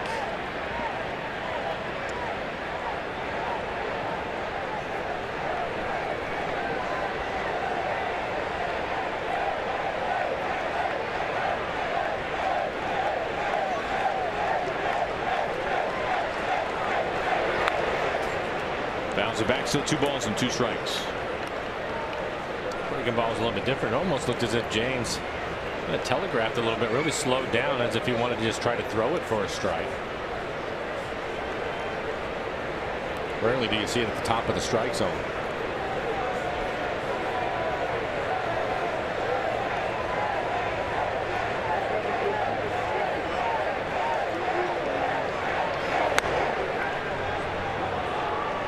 Another pitch up top, full count.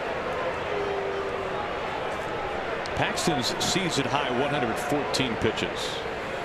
Well, you know, it's one of those things with him. I think we talked about it. He's somebody that could go 115, probably 120, and he will still throw 97, 98 miles an hour. Now they're calling somebody out of the dugout, and this is not good news. You know, the whole convoy going to the mound is not what you want to see. Rick Griffin in particular. Nothing against Rick.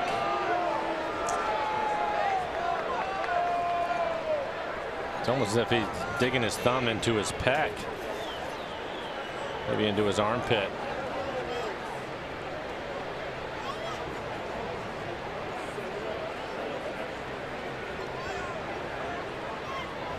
And they've just made the call.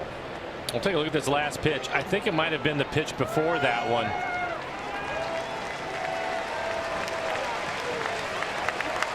That'll be it for him tonight. Well, we will wait to hear post-game from Scott Service what exactly is going on, but for the time being, our Beacon Plumbing call to the pin. Paxton Dunn here in the 7th.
With some form of injury, but this is his final line tonight, Mike. 6 1/3, 5 hits, 3 runs. They were earned. A couple of home runs hurt him tonight. 1 walk, 6 strikeouts.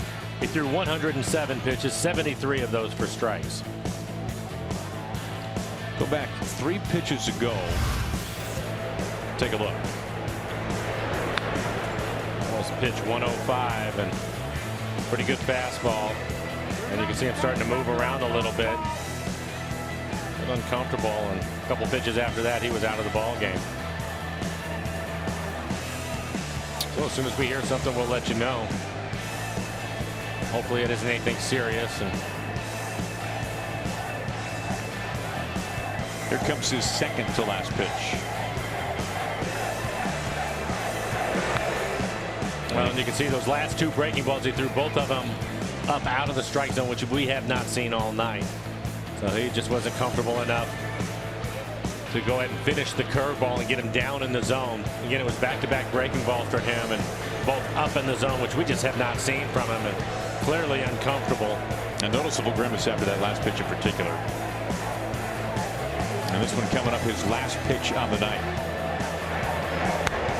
Again, another high breaking ball, and you can see the grimace again, and that's when Mike Zunino went out to the mound. And that was it for James. Now our Beacon Plumbing call to the pen. Packs it out. Casey Lawrence in. And for Casey, 14 appearances on the year. Some of those with Toronto. He struggled with Toronto. Pitched much better with the Mariners. Good sinking fastball in the low 90s and a slider. Casey had yesterday off, worked the 6th and 7th inning on Tuesday. Inherits a 3-2 count. And throws 1 pitch to get the strikeout to Calhoun. Yeah, it's just a good running fastball. 92, 2-seamer. You can see the movement on it right off the outside corner.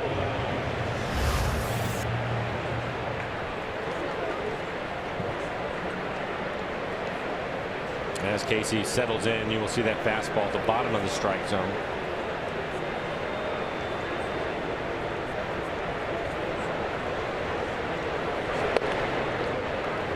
Lawrence a nice strikeout rate this year. Striking out about a quarter of the hitters he's faced. Going for the golden sombrero, eh? 1 ball and 1 strike to the catcher, Martin Maldonado. And a good fastball at the bottom of the strike zone. That's what we've seen from him.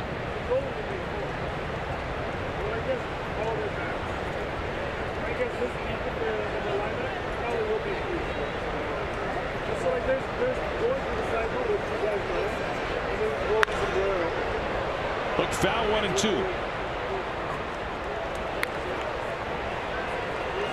And even if this is a shorter bullpen in terms of personnel with the acquisition of Yonder Longs of the bullpen right now at 7 instead of 8. Of course, Phelps on the disabled list. Scott Service does have 2 guys that can give him some length between Pagan and Lawrence.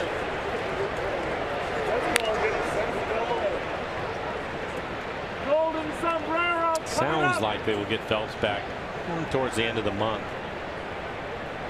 Be great to have him back. He was a big part of the bullpen, really throwing the ball well. Unfortunate injury for the Mariners. An elbow impingement on Phelps.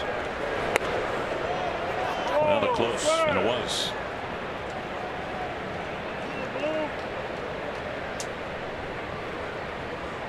Phelps joining Felix on the disabled list.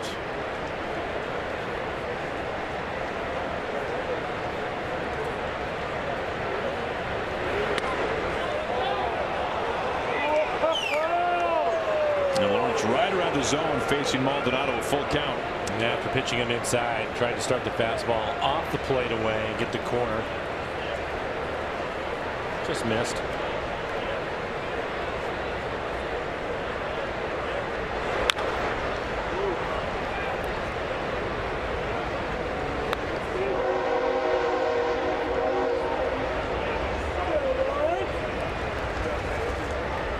Coward on deck. 2 outs, nobody on.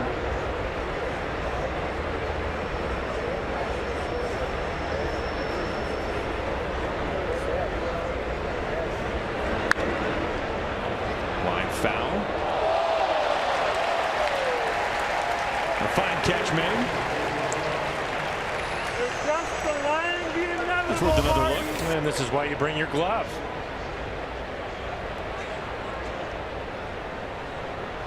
That UZR just went up a tick or 2.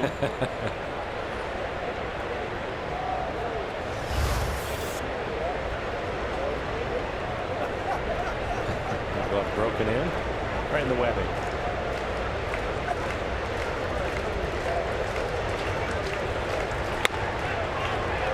Two-out walk.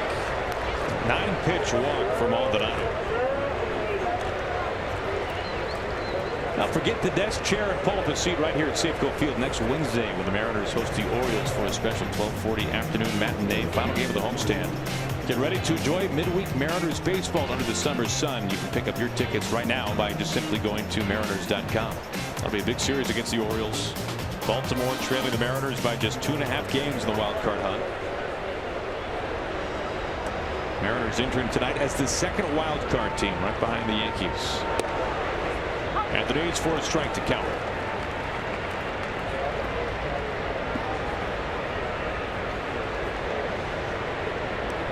See Dyson shading towards left center. Infield with the shift.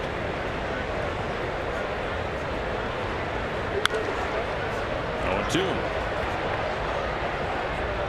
Seen this from Casey throwing strikes. 12 pitches, 8 strikes for him. Good sinking fastball tonight.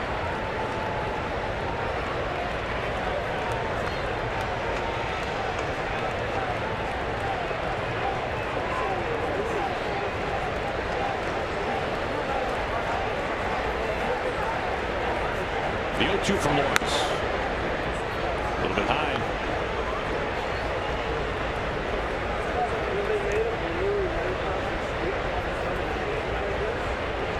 Now Paxton going 6 1/3, leaving because of some form of injury. Lawrence trying to finish off the top of the 7th, send us to the stretch.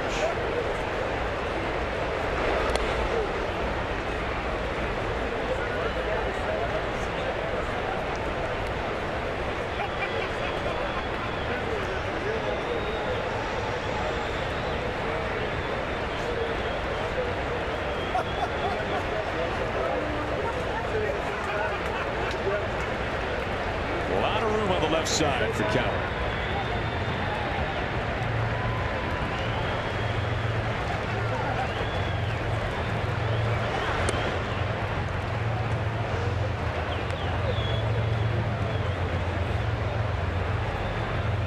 Count pushes full. What's your name wrong? Now you do not want to be in a position to rather have 2 men on for the top of this order.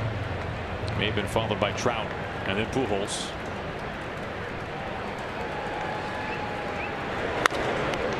Off the glove of Lawrence, and it hops right to Segura. Handles it smoothly.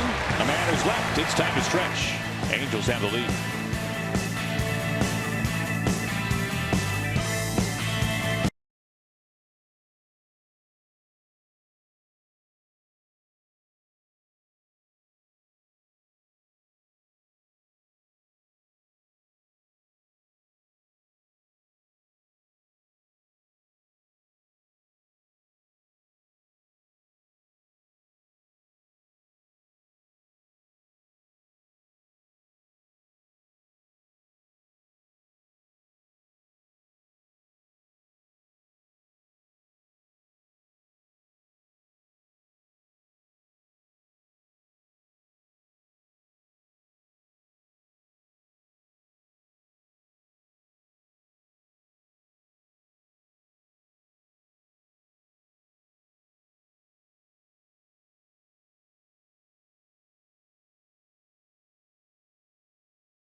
Root for Washington's lottery. Get out and play today. Angels leading 3-0 onto the bottom of the 7th. What's made Tyler Skaggs so tough tonight, Mike? I think it's fastball. I think his fastball command has been better than what I expected when you consider this is his second start after missing a lot of time on the disabled list. He's mixed in a few breaking balls, but I think his curveball has been inconsistent, and as a hitter I don't think you've had to be concerned with it. We're seeing a lot of guys get jammed. Obviously has good movement, late movement on his fastball. 3 double play balls behind him tonight have really helped to keeping the ball on the ground. You can see just the 4 hits. Well, the numbers are a little skewed for Skaggs, as you mentioned, on the disabled list for the vast bulk of the season. But consider this: 4 double plays turned behind Skaggs in his first 6 starts this year. You mentioned the 3 tonight. Missing so much time because of the oblique. As you can see, the bullpen warming up, to one of the best relievers this year for Mike Scioscia. Blake Parker has had a fantastic year. On the other side of it too is there are a number of Mariners that have hit him well. A couple of them in the middle of the lineup with Cano and Seager. Segura has hit him well. There's nothing happening for him tonight. Pitch count in very good shape for Skaggs, facing off against Seager.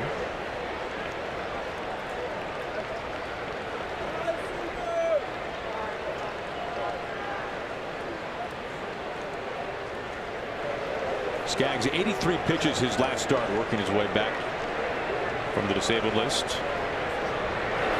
More cautious with him.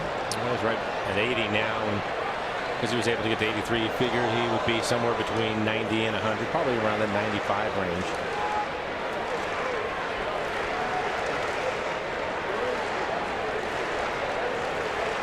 They may pull him before that if he gets into some trouble,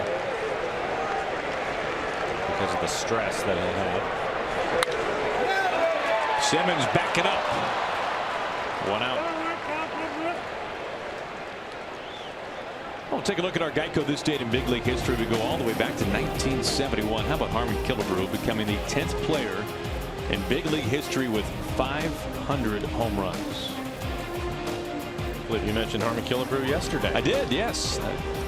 We're looking at big weekend coming up here. Looking at Edgar and the fact that, look at how his numbers rank among certain Hall of Famers. And I'll admit there is a certain element of cherry picking, but these are Hall of Famers we're talking about here, right? These are the best guys to ever play the game. Home runs. Yes. Better slugging percentage, Edgar Martinez, than Harmon Killebrew. I mean, that's incredible. I could not believe that. That one, the on-base percentage, Ricky Henderson. Better on base than Ricky. Which surprised me. That surprised me, because too. Ricky took a ton of walks, but so did Gar. And then, of course, the other one, we're looking at the slash line, the average, the on base, and the slugging. Better lifetime average than Paul Molitor.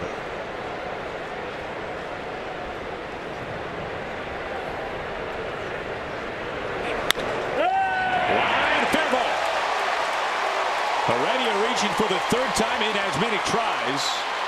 He takes a wide turn at second, throttles it down, his second double of the night. Well, as far as Skaggs, we were talking about his fastball. Fastball has not bothered Guillermo. A couple of doubles, both of them on the fastball.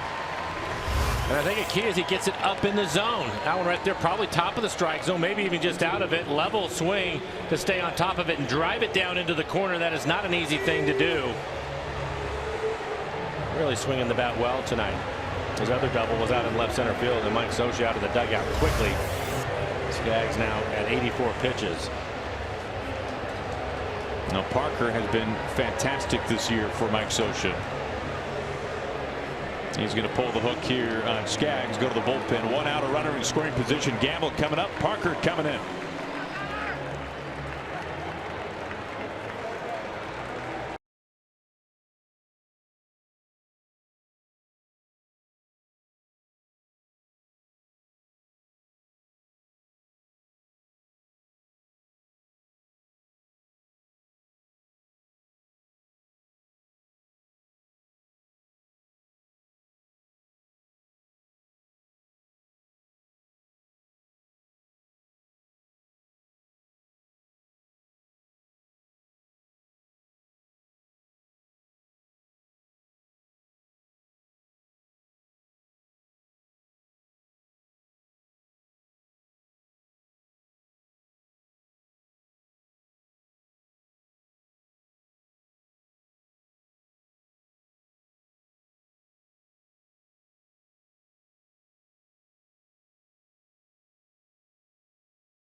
Root Sports is brought to you by Jack in the Box. Come try the new Smoky Jack Burger or Chicken Sandwich, limited time only.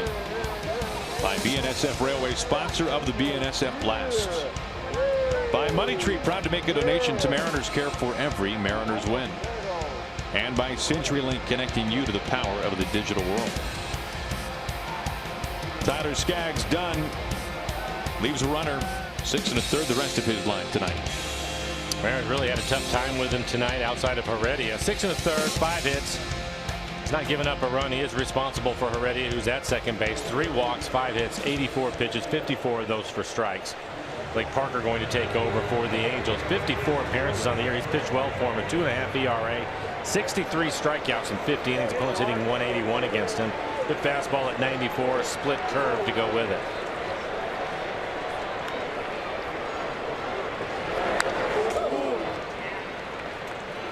Mariners 0 for 2 tonight with runners in scoring position, so not many opportunities. In fact, both the opportunities for him is Heredia with his double. Both doubles that he hit tonight. A 1-out double back in the second inning was stranded.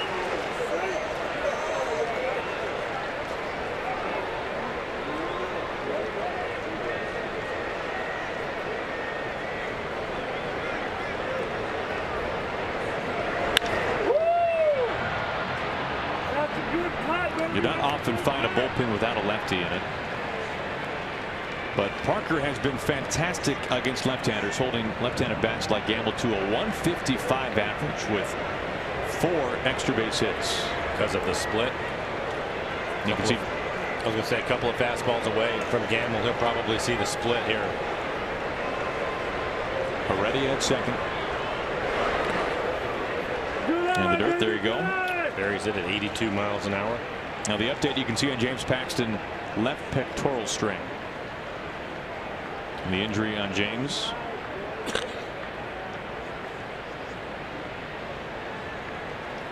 Even splits though for Gamble.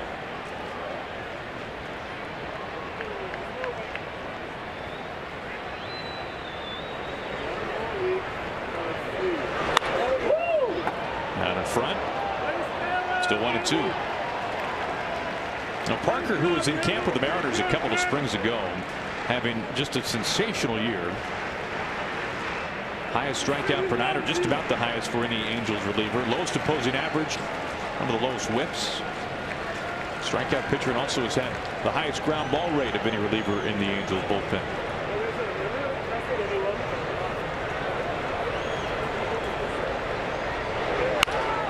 A ground ball.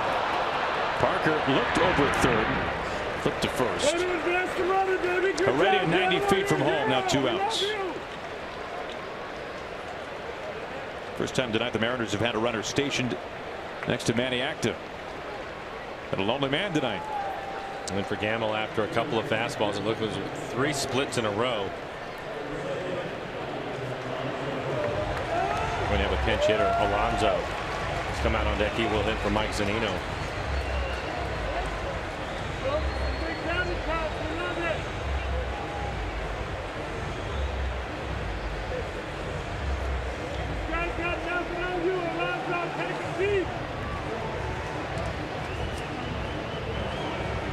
Yonder making his Safeco Field debut as a Mariner. He is 1 for 1 against Parker in his career.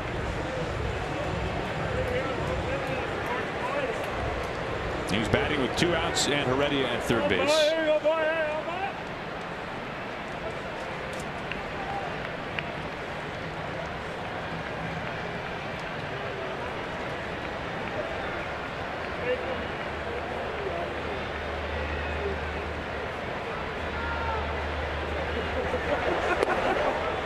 First pitch strike.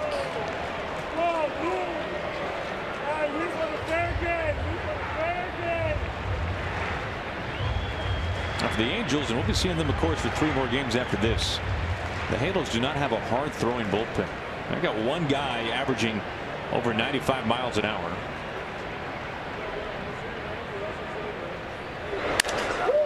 Breaks his bat.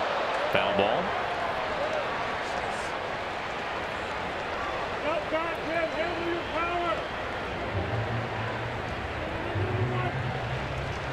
Heredia's just grateful he was out of range of this one. Good point. Yarrow hit with the bat earlier in the game. As you take a look at this swing.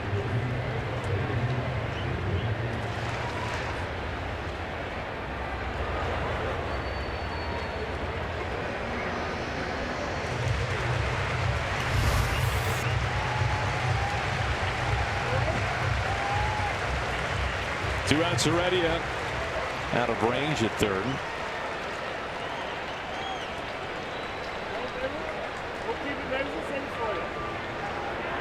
The 0-2. Leaves off the split a ball and 2 strikes.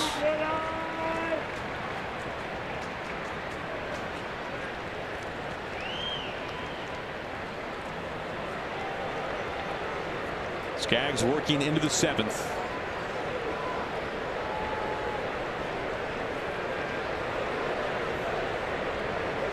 It was a double by Heredia to bring out the bullpen for Mike Scioscia.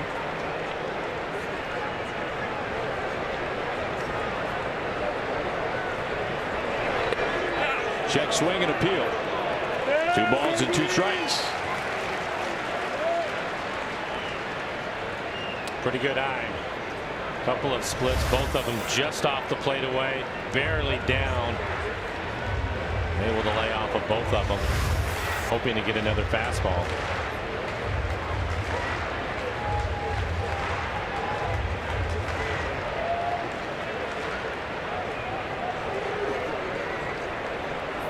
Alonso a chance to drive in the first run tonight for the Mariners.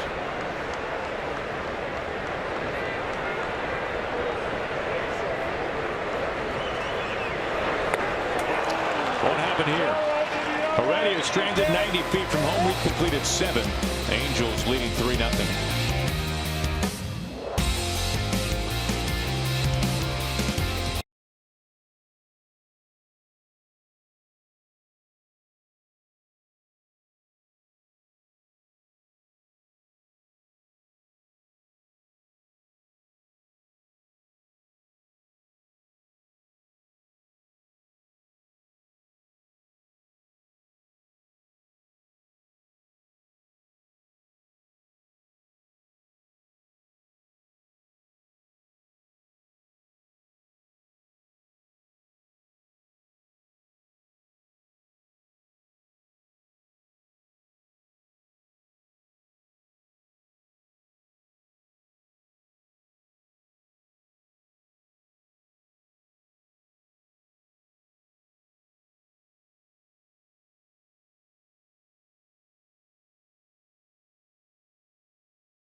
Go back to some of the final pitches thrown tonight from James Paxton, who ended up leaving this game with a left pectoral strain. And again, he ended up throwing 107 pitches, 73 of those for strikes tonight, but you can see clearly uncomfortable with the last 3 pitches that he ended up throwing.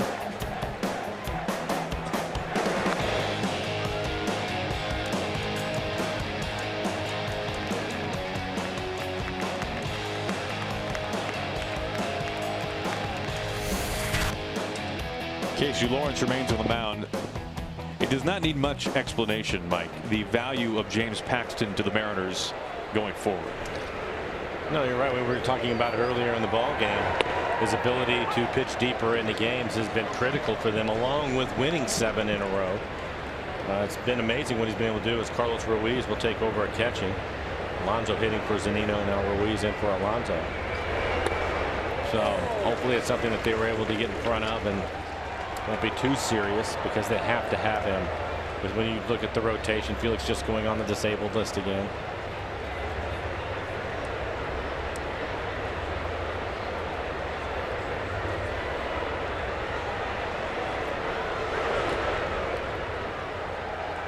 I don't know if you can really, there's a right or wrong answer, but you can certainly make the case for James Paxton being the MVP of this ball club to this point. Look, when you look at what they've done since the All-Star break and all the games that he has pitched in, and even going into the break, pitching in games after they've lost 1 or 2 to get things turned around. Pretty good slider right there from Lawrence. He's been critical for him. So, you know, you look at it, and he's one of those guys too where you try to give the bullpen a break, so you know that he can take on more pitches, but at the same time you have to be careful with him. And then, you know, he has a pec issue tonight, which, considering all the injuries they could have, hopefully this isn't going to be very serious. But even if you miss him for a turn, it hurts. A look once again at our T-Mobile Unlimited Baseball break. Paxton, one of the best so far this season in the American League. You look at how he stacks up against 2 major contenders for the Cy Young. Paxton right in that conversation. 1 out as Trout looks at a first pitch strike.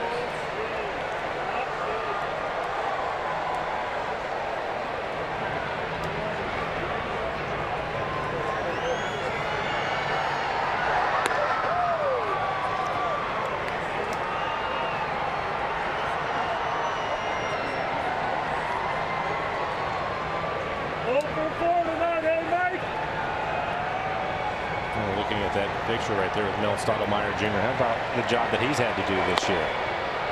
All the different pitchers. My name's Mel. Exactly. What do you have? What do you throw? Let's go take a look at it and see if we can make it work. Amazing. Been a long time since we've seen Iwakuma.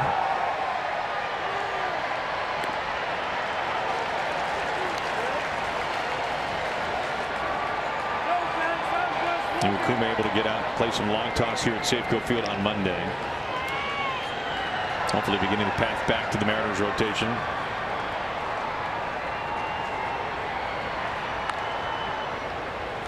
Still 2-2.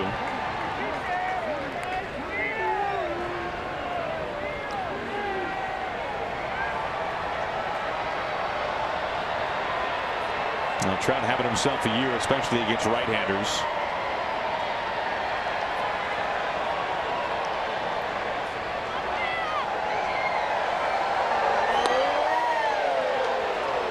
Good try by Lawrence. Just missed the inside corner after going away a couple of times. Pretty good sinking fastball. There's a good two-seamer. 91 to 93 miles an hour with a slider.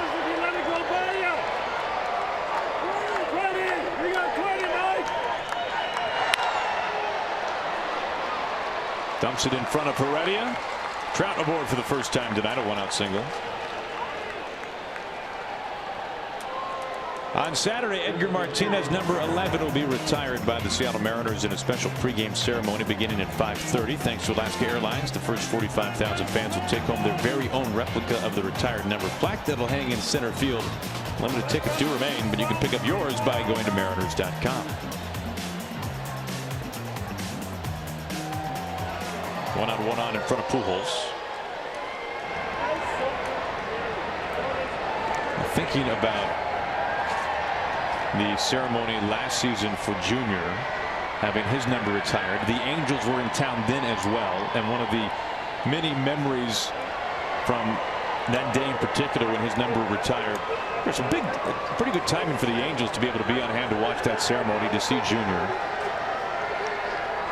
As Pujols climbs in and seeing Trout with his hat on backwards, leaning on the rail, the visiting dugout, soaking it all in, and of course it was Trout roaming on that number 24 that was etched in the grass in center field by Bob Christopherson and his crew. That was pretty cool to see, and you could tell that Trout and company were really taking it in, as well as over 45,000 strong here inside Safeco.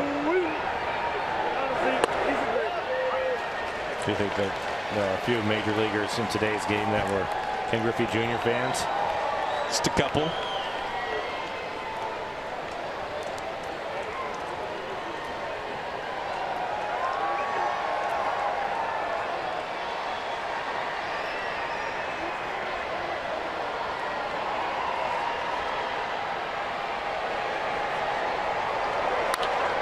Pujols into left field with one out, back-to-back singles.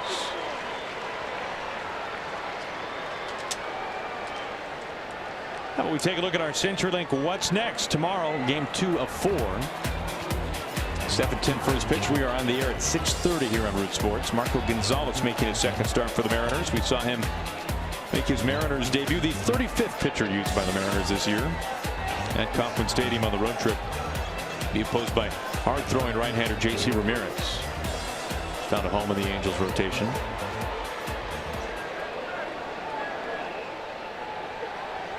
One out, 2 on for C.J. Cron. C.J. has had a good night. You can see it 2 for 2, a solo home run, scored a couple of times.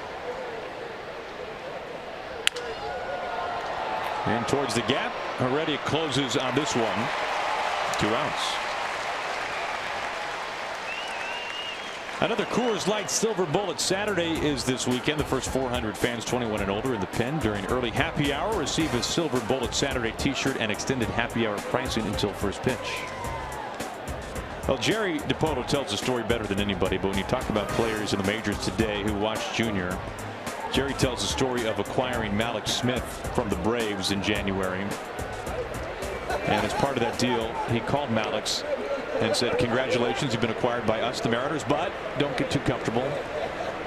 There's a trade in the works." Hey, surprising that Jerry would be saying that, right?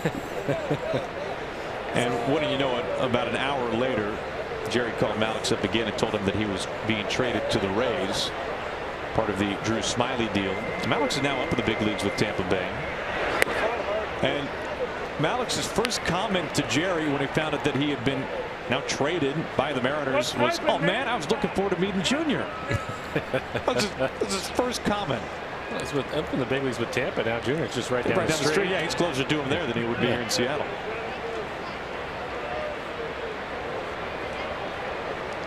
We'll be seeing Junior this weekend, part of the Edgar weekend here at the ballpark. Not missing by much either pitch. 2-0. You come here to watch a game and play a game, Andrew Penn. Take some cuts, buddy.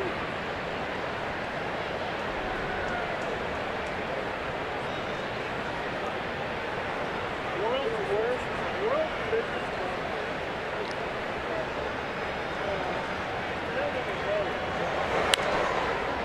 Fouled over the screen. 2-1. We appreciate your efforts. Take a couple more swings.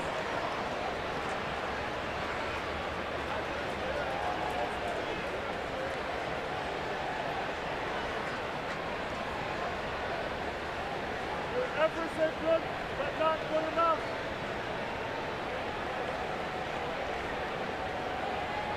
Lawrence looking for one more out to send this one to the home eighth.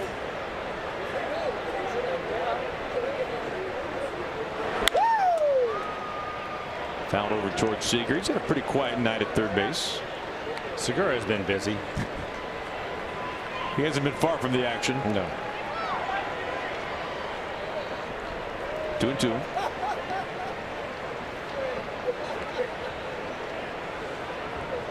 The only Simmons good at sports is bad. Trout at second, Pujols at first.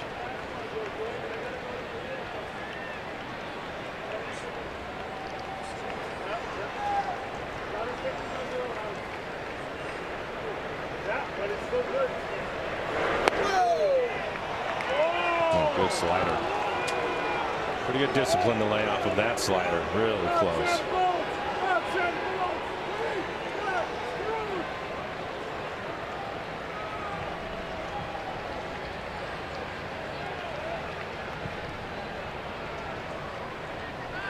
It does not take much to get Trout in from second base.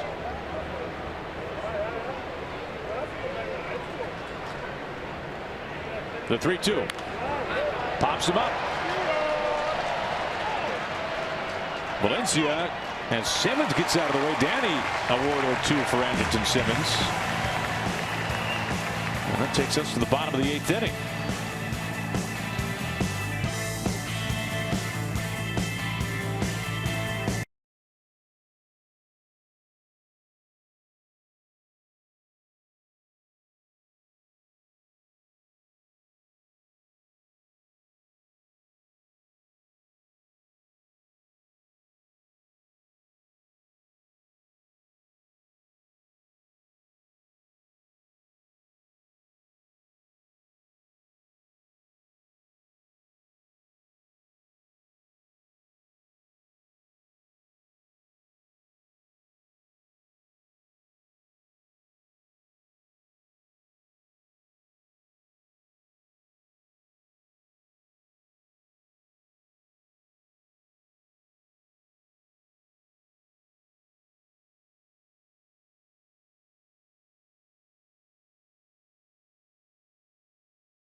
Top of this eighth inning.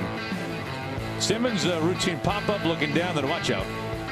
Sees Valencia there, tries to get out of the way. Danny took some minor exception to this. Well, it's one of the last things that you're expecting when you have the pop-up, especially when it's hit that high.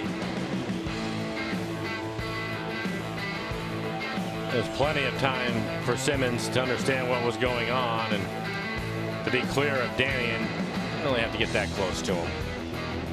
Taking Valencia's got the right of way here, Mike. Yes, he does. Yeah, you definitely have to give him the opportunity to catch the ball. That was a little close. Pretty close to a catcher's interference there. Or looking like the old halo violation in the NFL. As Bud Norris, who has made the transition as the Angels closer for much of this season, has 18 saves on the year. Worked the bottom of the 8th in a 3-0 game. Norris, a long-time starter. As Dyson slaps this foul for strike 1.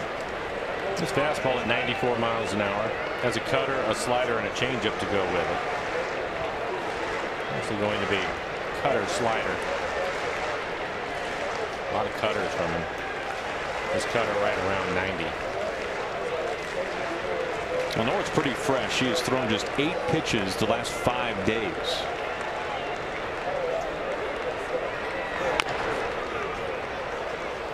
Just fouled up the first base line, 0-2. Yeah, right off the foot, it looked like.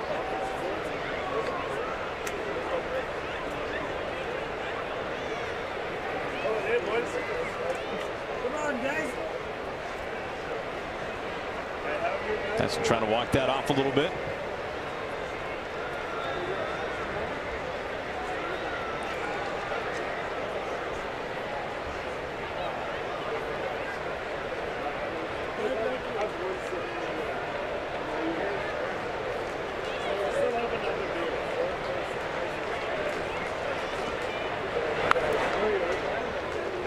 Still 0-2.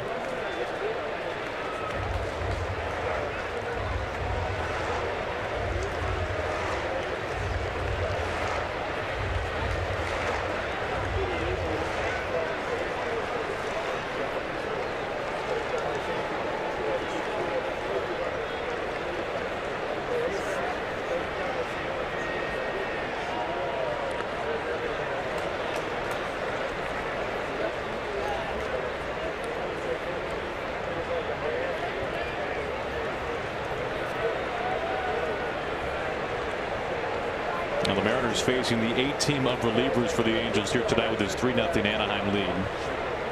Parker, no joke.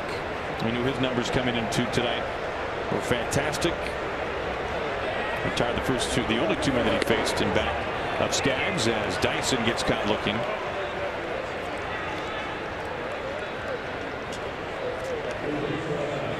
One out to begin the bottom of the 8th. Are you the ultimate Northwest fan of the state of Washington? Then Root Sports is looking for you throughout the month of August. Submit a photo and story on our website at rootsports.com/ultimate-fan, and you could win a VIP trip for 2 to Seattle for the Mariners' Ultimate Weekend event in September, a personalized jersey, and more. Leadoff man sat down here at Segura. Good eye, Gene. Good eye. Segura has reached base twice tonight, a single and a walk.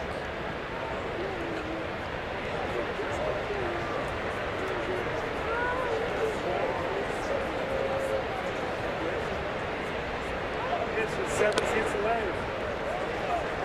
2-0.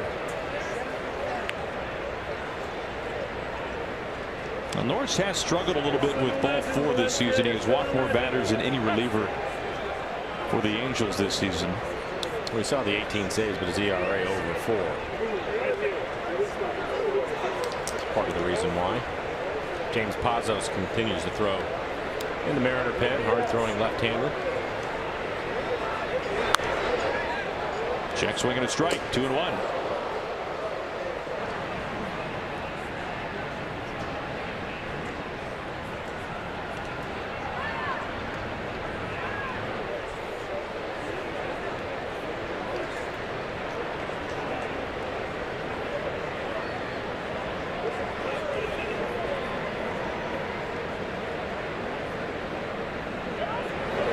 Looking at that shot of Pazos.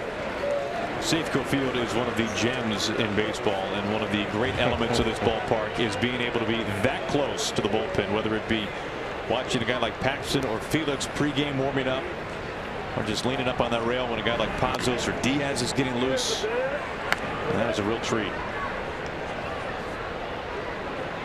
What a cool feature. Out to center.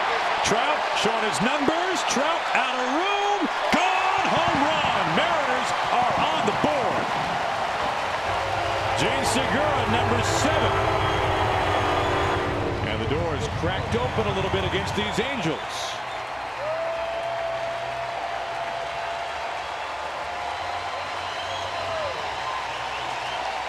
That will tighten things up a little bit.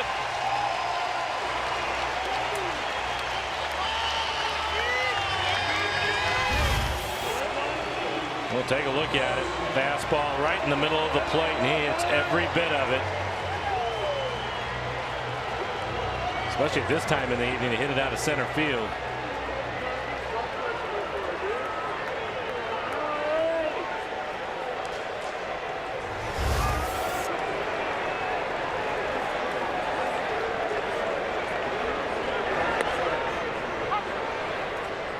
Starts Valencia off with a strike. Baby boy, heading up the park, baby! Multi-hit night for Segura. On base 3 times.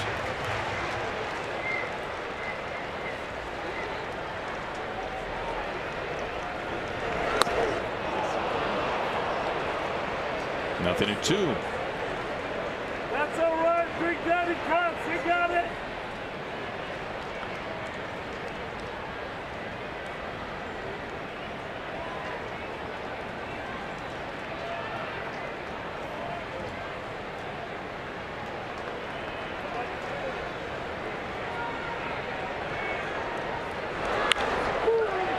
Weak ground ball. Norris, nobody's at first. He'll have to take it himself. 2 down.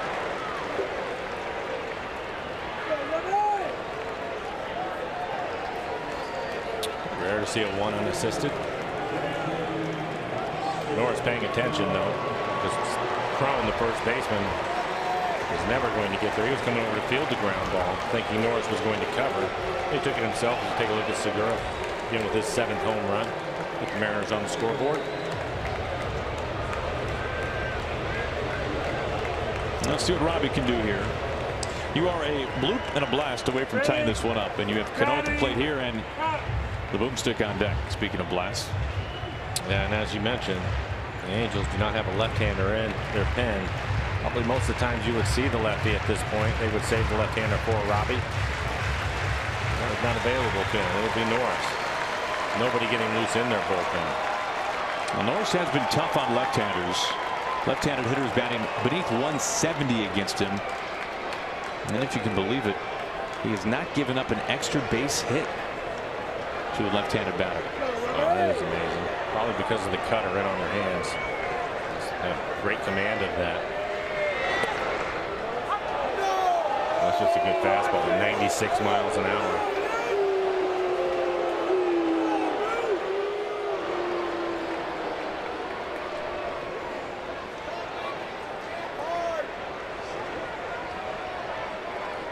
Left-handers are slugging 169 against Norris.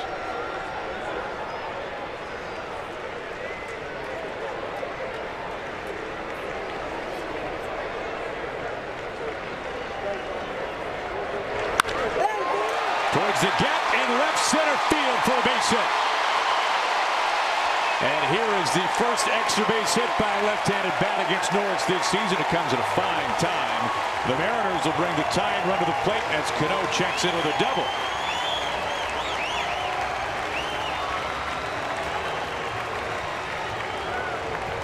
He is going to get a fastball right in the middle of the plate. He can certainly handle that one. Hard line drive out into left center field. Charles Nagy, pitching coach for the Angels, making a trip out to the mound. Nelson Cruz walks to home plate. Nelson leading the American League in RBIs with 88. With him walking to home plate, Edwin Diaz just starting to get loose in the pen. Was Pazos, but now Diaz starting to throw.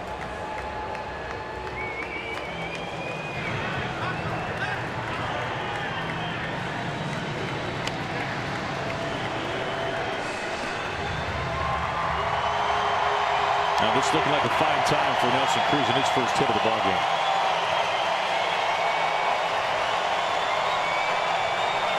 Nelly 6 home runs his last 9 games. Batting close to 400 in that stretch. Not many at-bats against Norris.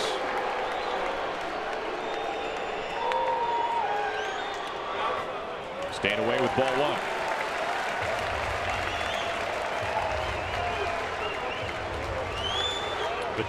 Cam Bedrosian getting loose in the Angels bullpen.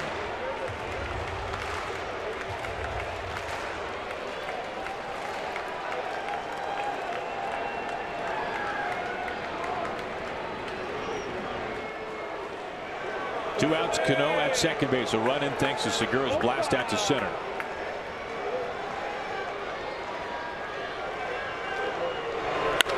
Out to center again. Nothing Trout can do about this tie game, even at 3. Nelson Cruz, you are just amazing.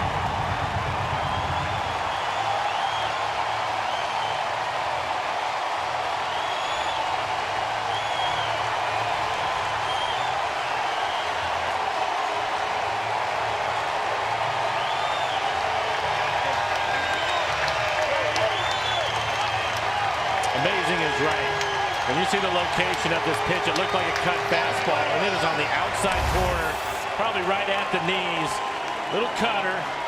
Doesn't try to pull it, just stays with it. Barreled up. And for Nelson, 27 home runs now at 90 RBIs. And more importantly, a tie ball game as Kyle Seager steps in. Worth another look.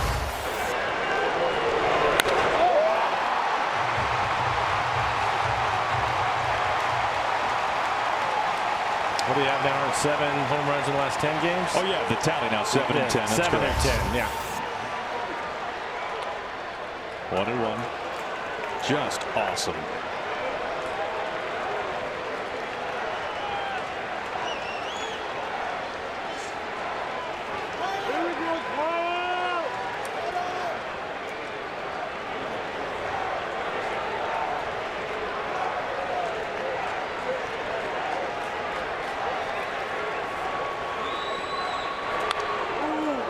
Behind 1-2. I will go back to what a good friend of ours, Hawk Harrelson, has said before, Mike. I don't care what you hit. I care about when you hit it. That's pretty clutch right there, I would say.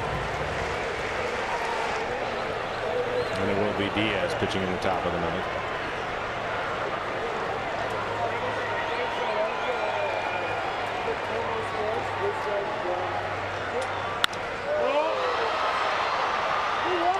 Simmons, the shortstop, in shallow left. We go to the 9th. This game is tied at 3.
Bring the Mariners within 2. And then a few batters later, Nelson Cruz. And we are right back where we started. 5-time Silver Slugger Edgar Martinez was known for his bat, perhaps the most famous being his light bat. Tomorrow, the Mariners Hall of Famer will be featured on a bobblehead holding a light bat which actually illuminates. It's free to the first 45,000 fans, thanks to Root Sports. You can find tickets by going to mariners.com. A lot of great commercials, but Edgar, that's one of my favorites. Edwin Diaz going to take over for the Mariners. Pitch here in the top of the 9th inning. The 3rd day in a row for Edwin, and his 50th appearance on the year. Not a save opportunity for him, type ball game, of course. 69 strikeouts and 49 2/3. Great number. Opponents hitting just 186 against him. Fastball mid to upper 90s. He will touch 100 from time to time. And a slider, missing with that fastball at 97.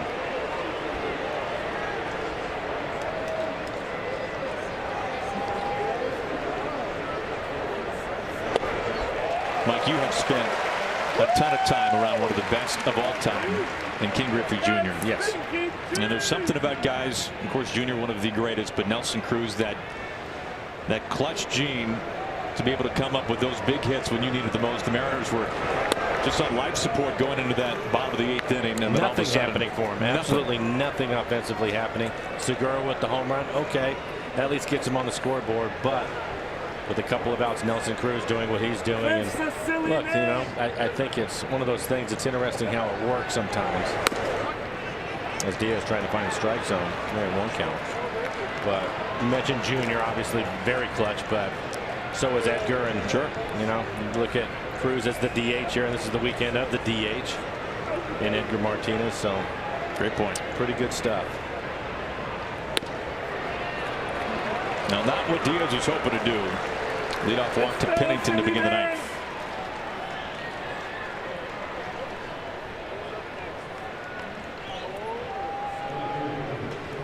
Back-to-back nights, as Mike mentioned, for Diaz. 24 pitches Tuesday, 17 yesterday. Of course, I've seen him work 4 straight days. And Scott told me that he, if it came to it, he was available tonight, so no surprise to see him in there. This is pretty standard.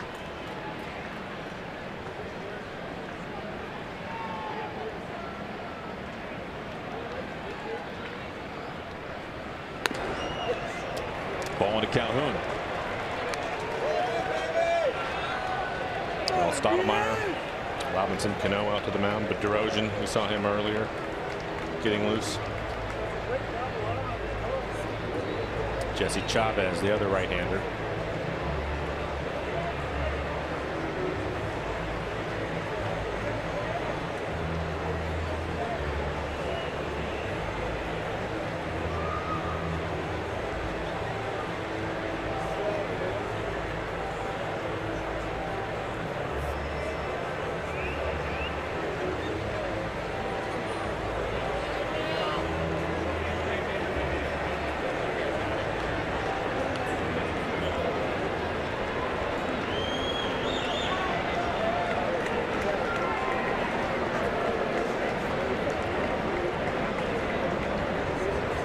Everybody back to their places.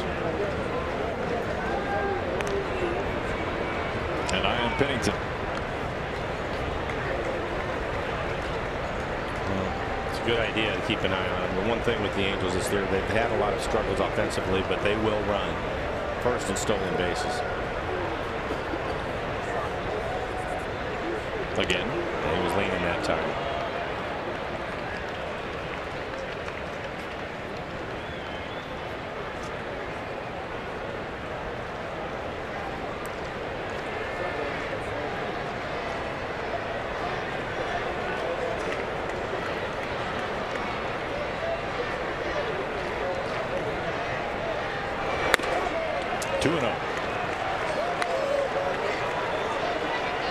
Velocity is not a problem tonight. Strike zone struggling. 7 pitches, just 1 strike from him. All fastballs.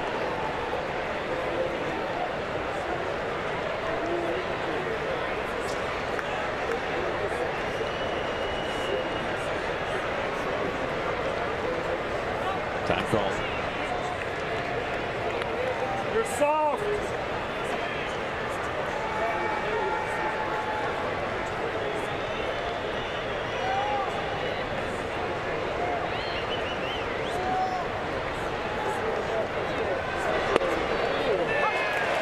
He'll get a strike 99 with the kneecaps.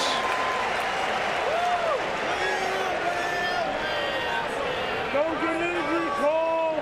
So she's looking at a different tracer. 2-1. And Calhoun was complaining as well, but that's a strike. Crocodile tears, Definitely baby. on the plate, almost in the middle of the plate at the knees.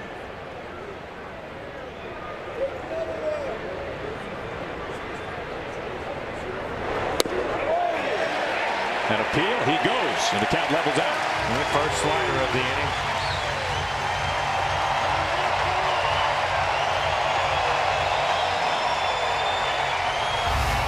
Borderline strike at the bottom of the strike zone, maybe down out of the strike zone. Calhoun not able to check his swing. I don't know if there's any question about that.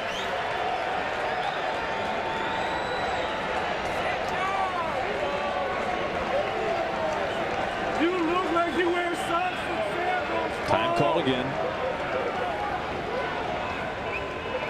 Diaz having to work around a leadoff walk to begin this 9th inning.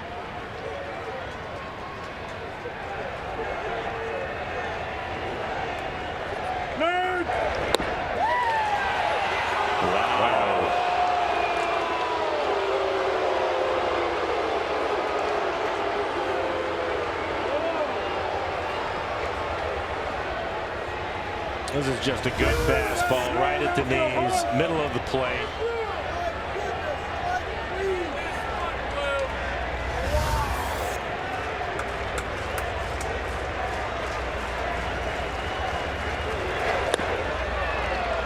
Back-to-back walks. Go ahead run in scoring position, nobody out.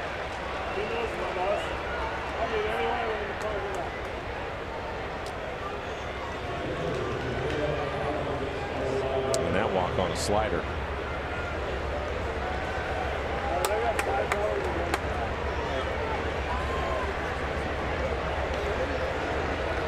Now facing Maldonado. A couple of strikeouts and a walk tonight. Or sacrifice bunts, the Angels right in the middle of the pack, so we'll see how Socha wants to play it.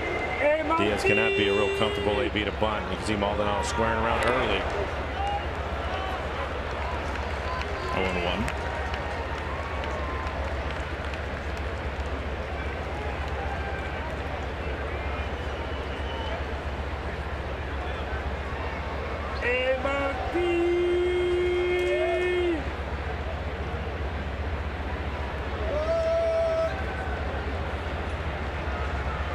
Diaz in a jam in the 9th inning.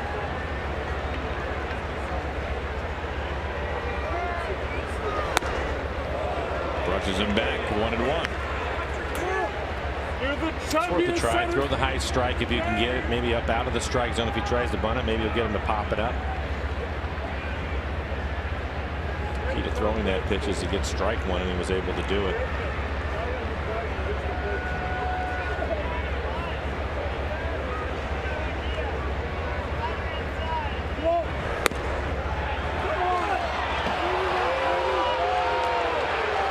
Two balls and a strike as Ruiz off of the mask has a word or two.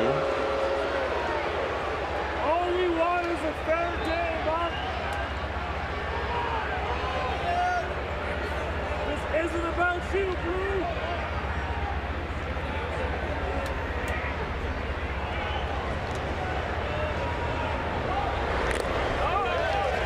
Now 2 strikes against him. Tony Zick starting to get loose in the pen for the Mariners. There's Tony.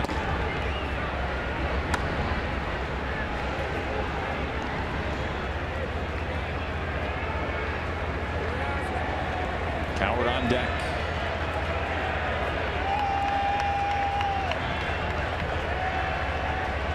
With 2 strikes, still square to bunt. Wow.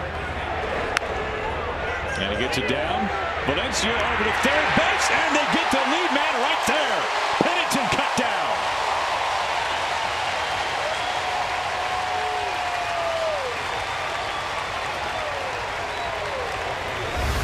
Nice play by Danny. You can see at this point with 2 strikes, Maldonado just wants to get it fair. A firm bunt right to Danny. Strong, accurate throw to third to get the lead runner. clearly out. Rivera going to pinch hit. Ben Rivera, veteran, left-handed hitter.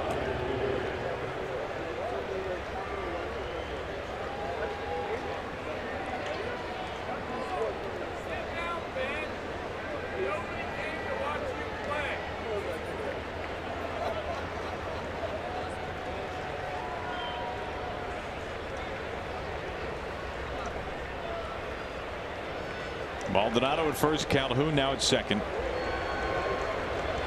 The only Revere that's important is Paul. Now Revere back in 2014 led the National League in hits. An everyday guy with the Phillies.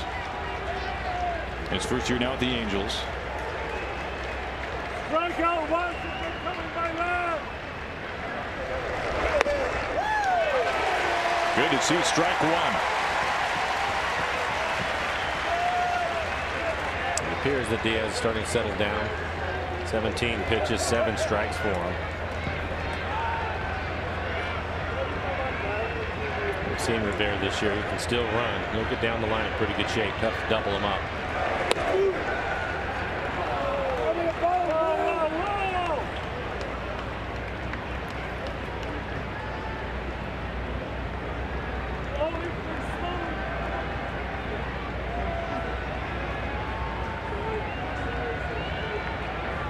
Lead runner Calhoun, fine speed.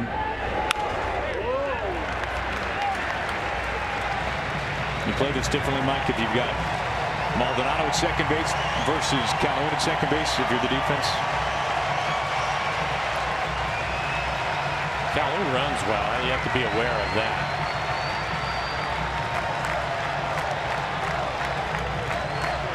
Does not take a whole lot to bring him in from second. No. Leadoff hitter Maben on deck.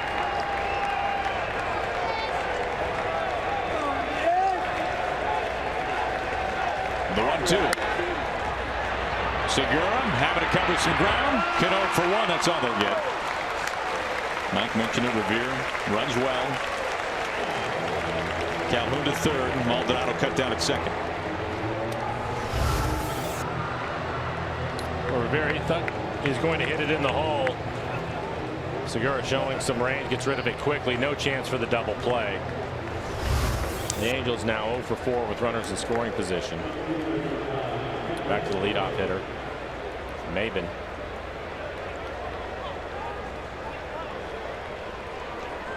.20 pitches for Diaz. This has been a longer inning than he or Scott Servais would have liked.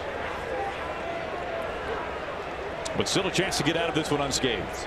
Kick rocks, Cameron. Kick rocks, baby. You're out here. Go ahead run for the Angels 90 feet from home with 2 outs.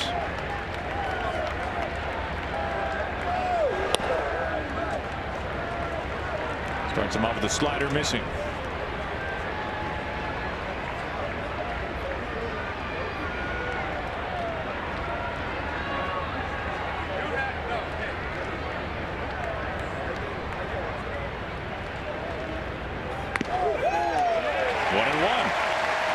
Nearly triple digits.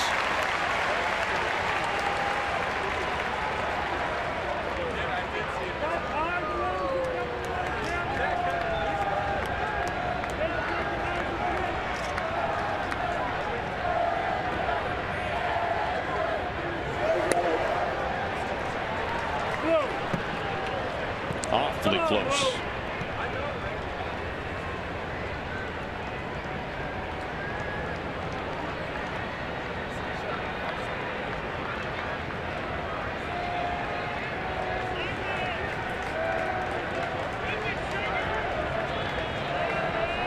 The 2-1.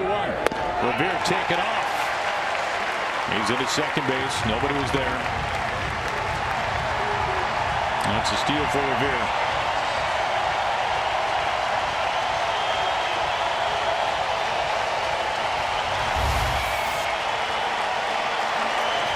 We'll take a look at it. No intentions trying to throw him out.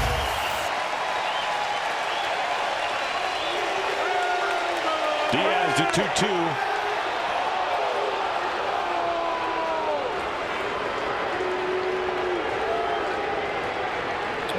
replay, you could see that nobody was covering second base. That is something that they decided before the pitch was even thrown. If Rivera was going to take off, they were going to give him second. They didn't want to leave their position, open up a hole on the infield. Tie of the ninth, 2 outs. Bases are loaded for Trout.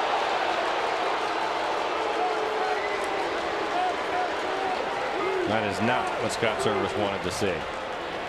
And the pitch count rarely getting up there on Diaz. Now 26 pitches, 11 strikes. And this is his 3rd day in a row.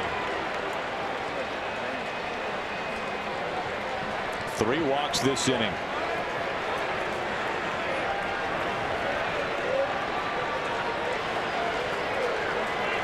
Bags packed, 2 outs. Here's Trout.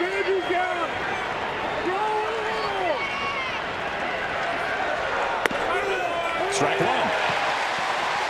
And Trout taking all the way.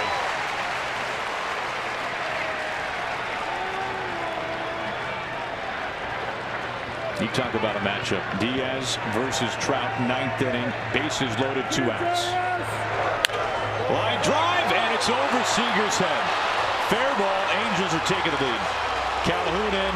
Rivera's in. Maybin's getting waved in. The throw cut. Trout safe at second base. He clears him off.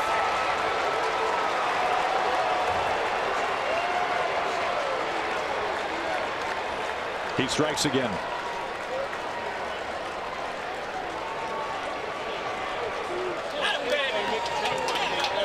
Here comes Scott.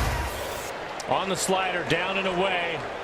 We talked about it with Mike over the years. He's one of the best low ball hitters in the game. Being able to get the barrel to it and just keep it fair. Hooking line drive down the line.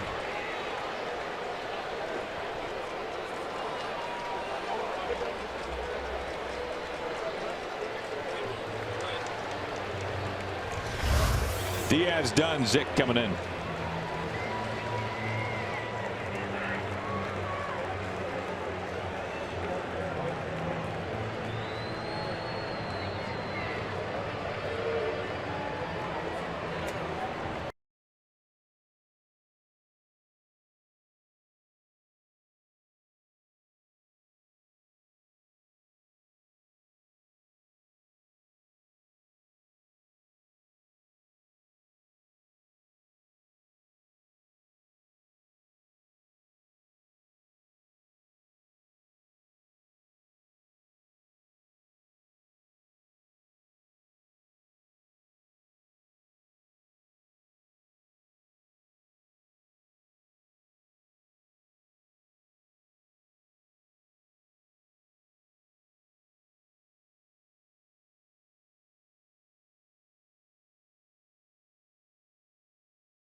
Edwin Diaz, a rough night, working for his 3rd straight day, gives up the bases clearing double to Trout.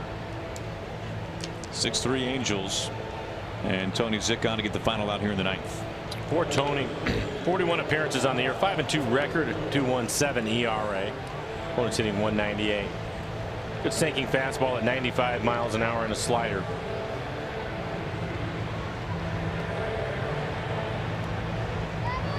Trout at second base. Pujols walking to the plate.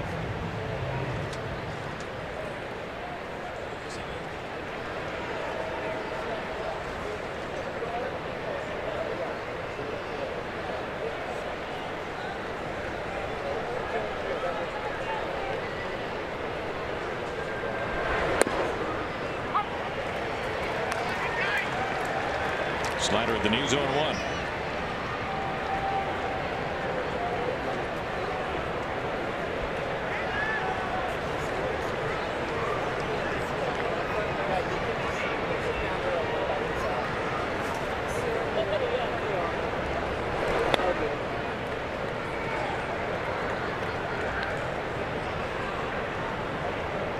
Now for Diaz, it has simply come down to command.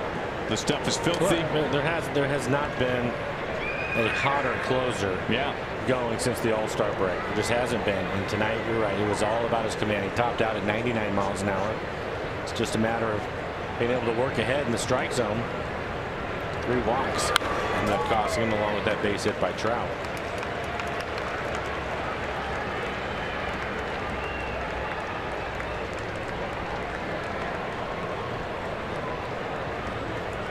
There was a time earlier this season where Diaz was being used so infrequently as the closer in the actual safe situations that Scott was having to find other opportunities for him to pitch. That has not been the case recently. He has been having his number called time and time again for nearly every Mariners win recently. Pujols, a high lift. Dyson. What a catch by Dyson! How about that? How in the world did he keep his eyes on this one? Hey, Willie. We go to the bottom of the ninth.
By 3 as we go to the bottom of the 9th inning. Down to their final 3 outs. Heredia, Gamble, Ruiz due up. They will face the right arm of Cam Bedrosian. For Bedrosian, 26 appearances, a 3.96 ERA, excuse me, a 3.96 ERA, 33 strikeouts in 25 innings, opponents hitting .240. Fastball, curveball, fastball on average 94 miles an hour, curveball at 85.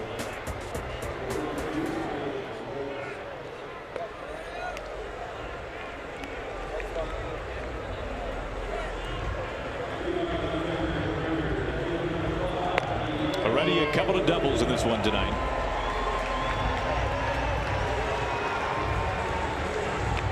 Trout with the big swing against Diaz, who walked 3. And Trout cleared the base with a double into left field.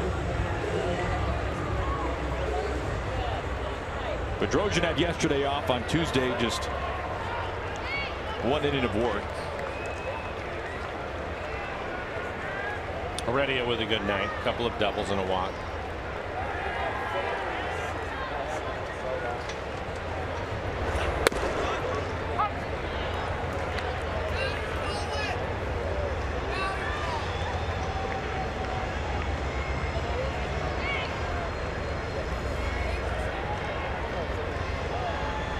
Bedrosian with the highest strikeout per 9 rate of any reliever for the Angels this season, as he pours in 2 strikes to start the step bat against Heredia. Command, a strength of his, and you can see him paint the outside corner with that last fastball.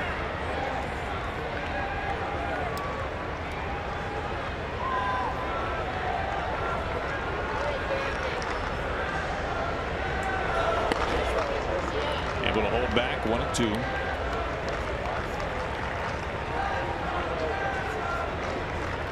And it was Cruz who tied this one up. His 2-run blast in the 8th. The 3 in the top of the 9th for the Angels.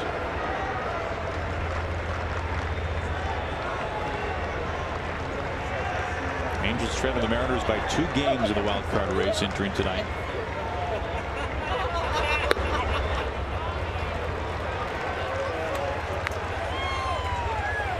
Mariners coming into this series holding the second wild card spot all to themselves.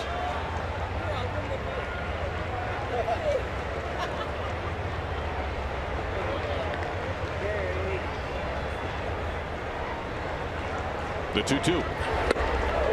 1 out.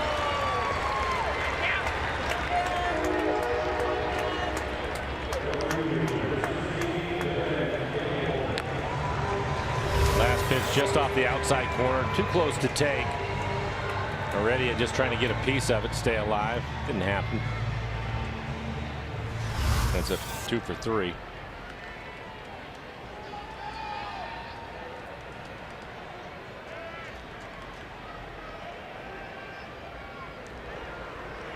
First pitch to Ben Gamble. Missing outside, ball 1.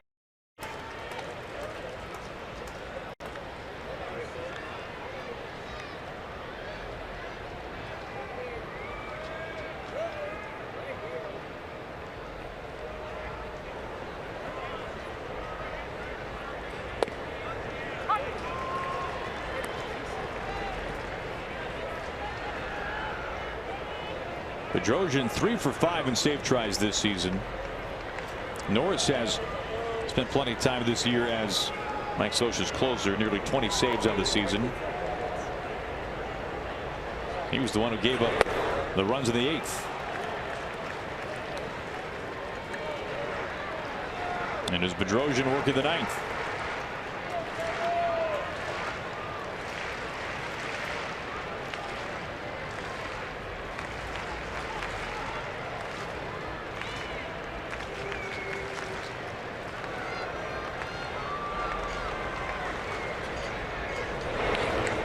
Two and 2. You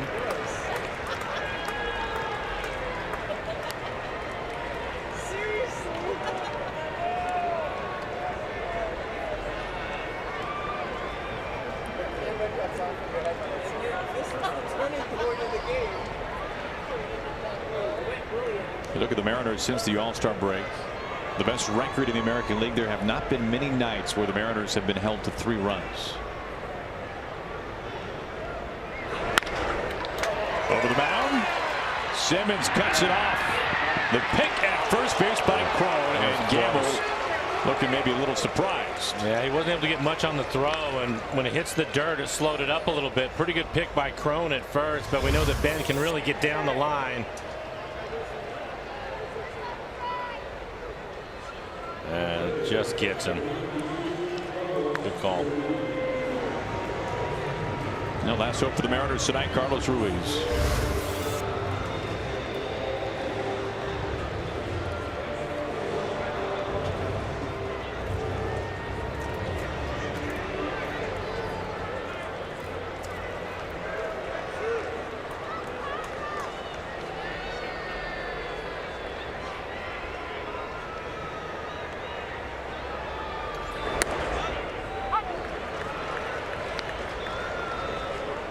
Now this is a night where the Mariners just could not get any traction going offensively against Tyler Skaggs, who worked into the 7th.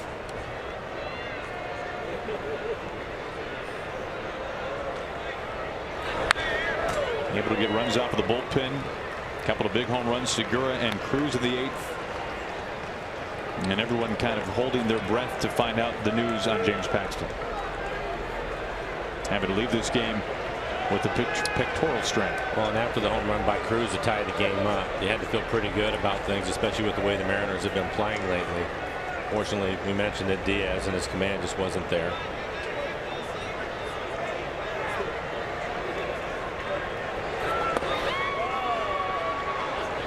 Ball and 2 strikes to Ruiz.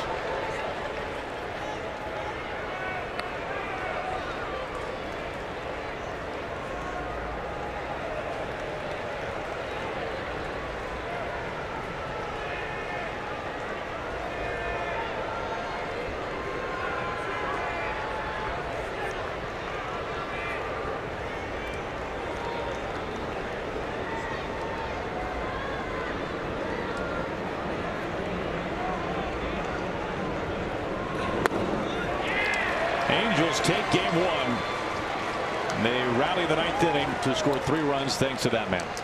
Well, it's a tough game all the way around. You take a look at Trout. What a year he is having. Mariners fight back late. The big home run by Cruz, who leads the league in RBIs with 90 now. Not sure he could have done much more, but the story of this one is going to be James Paxton, and hopefully the news comes out to where it's in pretty good shape, again having leave the game with an injury. Mariners postgame presented by Alaska Airlines starts right now. Brad Ryan, it's all yours. Aaron, thank you very much. And there's a man that did the damage. We've said that a lot over the years as Mike Trout and the Angels take game one by a score of 6-3. Boy, Trout coming up there in the top of the ninth inning. Diaz certainly didn't have his command. He walks the bases full. Ryan up against Cameron Maybin. You're just thinking, boy, just throw a strike. Yeah, absolutely. Because Trout coming up next, even though Diaz has been on such a great roll, just the matchup, you'd much rather face Maybin at that point than Trout. Yeah, and you can see Mike Trout, the best player in the game, your peripheral vision at that point, and the last thing you want to do is walk to face him, and you're up against him when you got to face a guy like that. Eddie Diaz just didn't have that fastball command tonight, and obviously Mike Trout made you pay for it. But in the eighth inning, with Segura home runs, it's 3-1. You're feeling pretty good. Cano the double. Now you got Nelly Cruz coming up. Yeah. And for him to be able to homer like on cue is something special. Yeah, he is special. I don't know what Bud Norris is thinking, feed him a 1-0 fastball in that situation. But you thought, hey, a little bit more magic right here from this lineup, a little bit more late offense, but just not enough in that ninth inning. Yeah, they got it tied up, of course, at 3. Ninth inning, then Mike Trout takes care of business. They win at 6-3, but as Mike Blauer said earlier, the big news, of course, James Paxton, a no decision tonight, but leaving the game in the 7th inning with a left pectoral strain. And here's kind of what happens. You see him just not feeling good, not feeling comfortable, Ryan. Not a great thing to see, not a great thing to go through as a pitcher. Yeah, you can see that discomfort. You can see him shaking around a little bit. Not sure if something happened a couple of pitches before, but he was basically, you see him moving around. You see him basically looking towards the dugout and saying, hey guys, look, something's going on. But it's a muscle thing. You know there's going to be some DL time involved here, for maybe a start, maybe 2. Hopefully that's it. But this is a big loss for this club, losing James Paxton, how well he's been pitching of late. You can just see that the disappointment on James Paxton's face as Rick Griffin, the head trainer, leads him off the field there. So that was in the 7th inning when the Mariners were down 3-0. They rallied, they lose. Let's get up to the booth and rejoin Mike Blauer. Boy, you probably, like all of us, Mike, just disappointed, kind of amazed and astounded at yet another injury to this pitching staff. Hopefully not too serious with James. Yeah, we'll find out here shortly, I'm sure, but that's everybody has to keep their fingers crossed. As well as he's been pitching for them, he's been one of the few starters that's been able to get deep into the ball games. We talked about that quite a bit tonight. And then after 107 pitches, he has to leave with the injury. So they just really can't afford too much more of this. So hopefully it's something to where at the most he misses a start, because they have to have him going every 5th day. Mike, what does this do to a clubhouse? They're on such a roll coming off this road trip, losing Felix last week and now James Paxton. What does that do to a clubhouse? Well, it's difficult. These guys have had to overcome a lot this year, Ryan, as you know, and you kind of get used to it for a period of time, but I think it's a little bit different when you're talking about James Paxton because of the way that he's been pitching. Winning 7 in a row over those 7 games, a 1.59 ERA. When things aren't going particularly well, up here comes the left-hander again, gives them a chance to get another win, which is what they were able to do.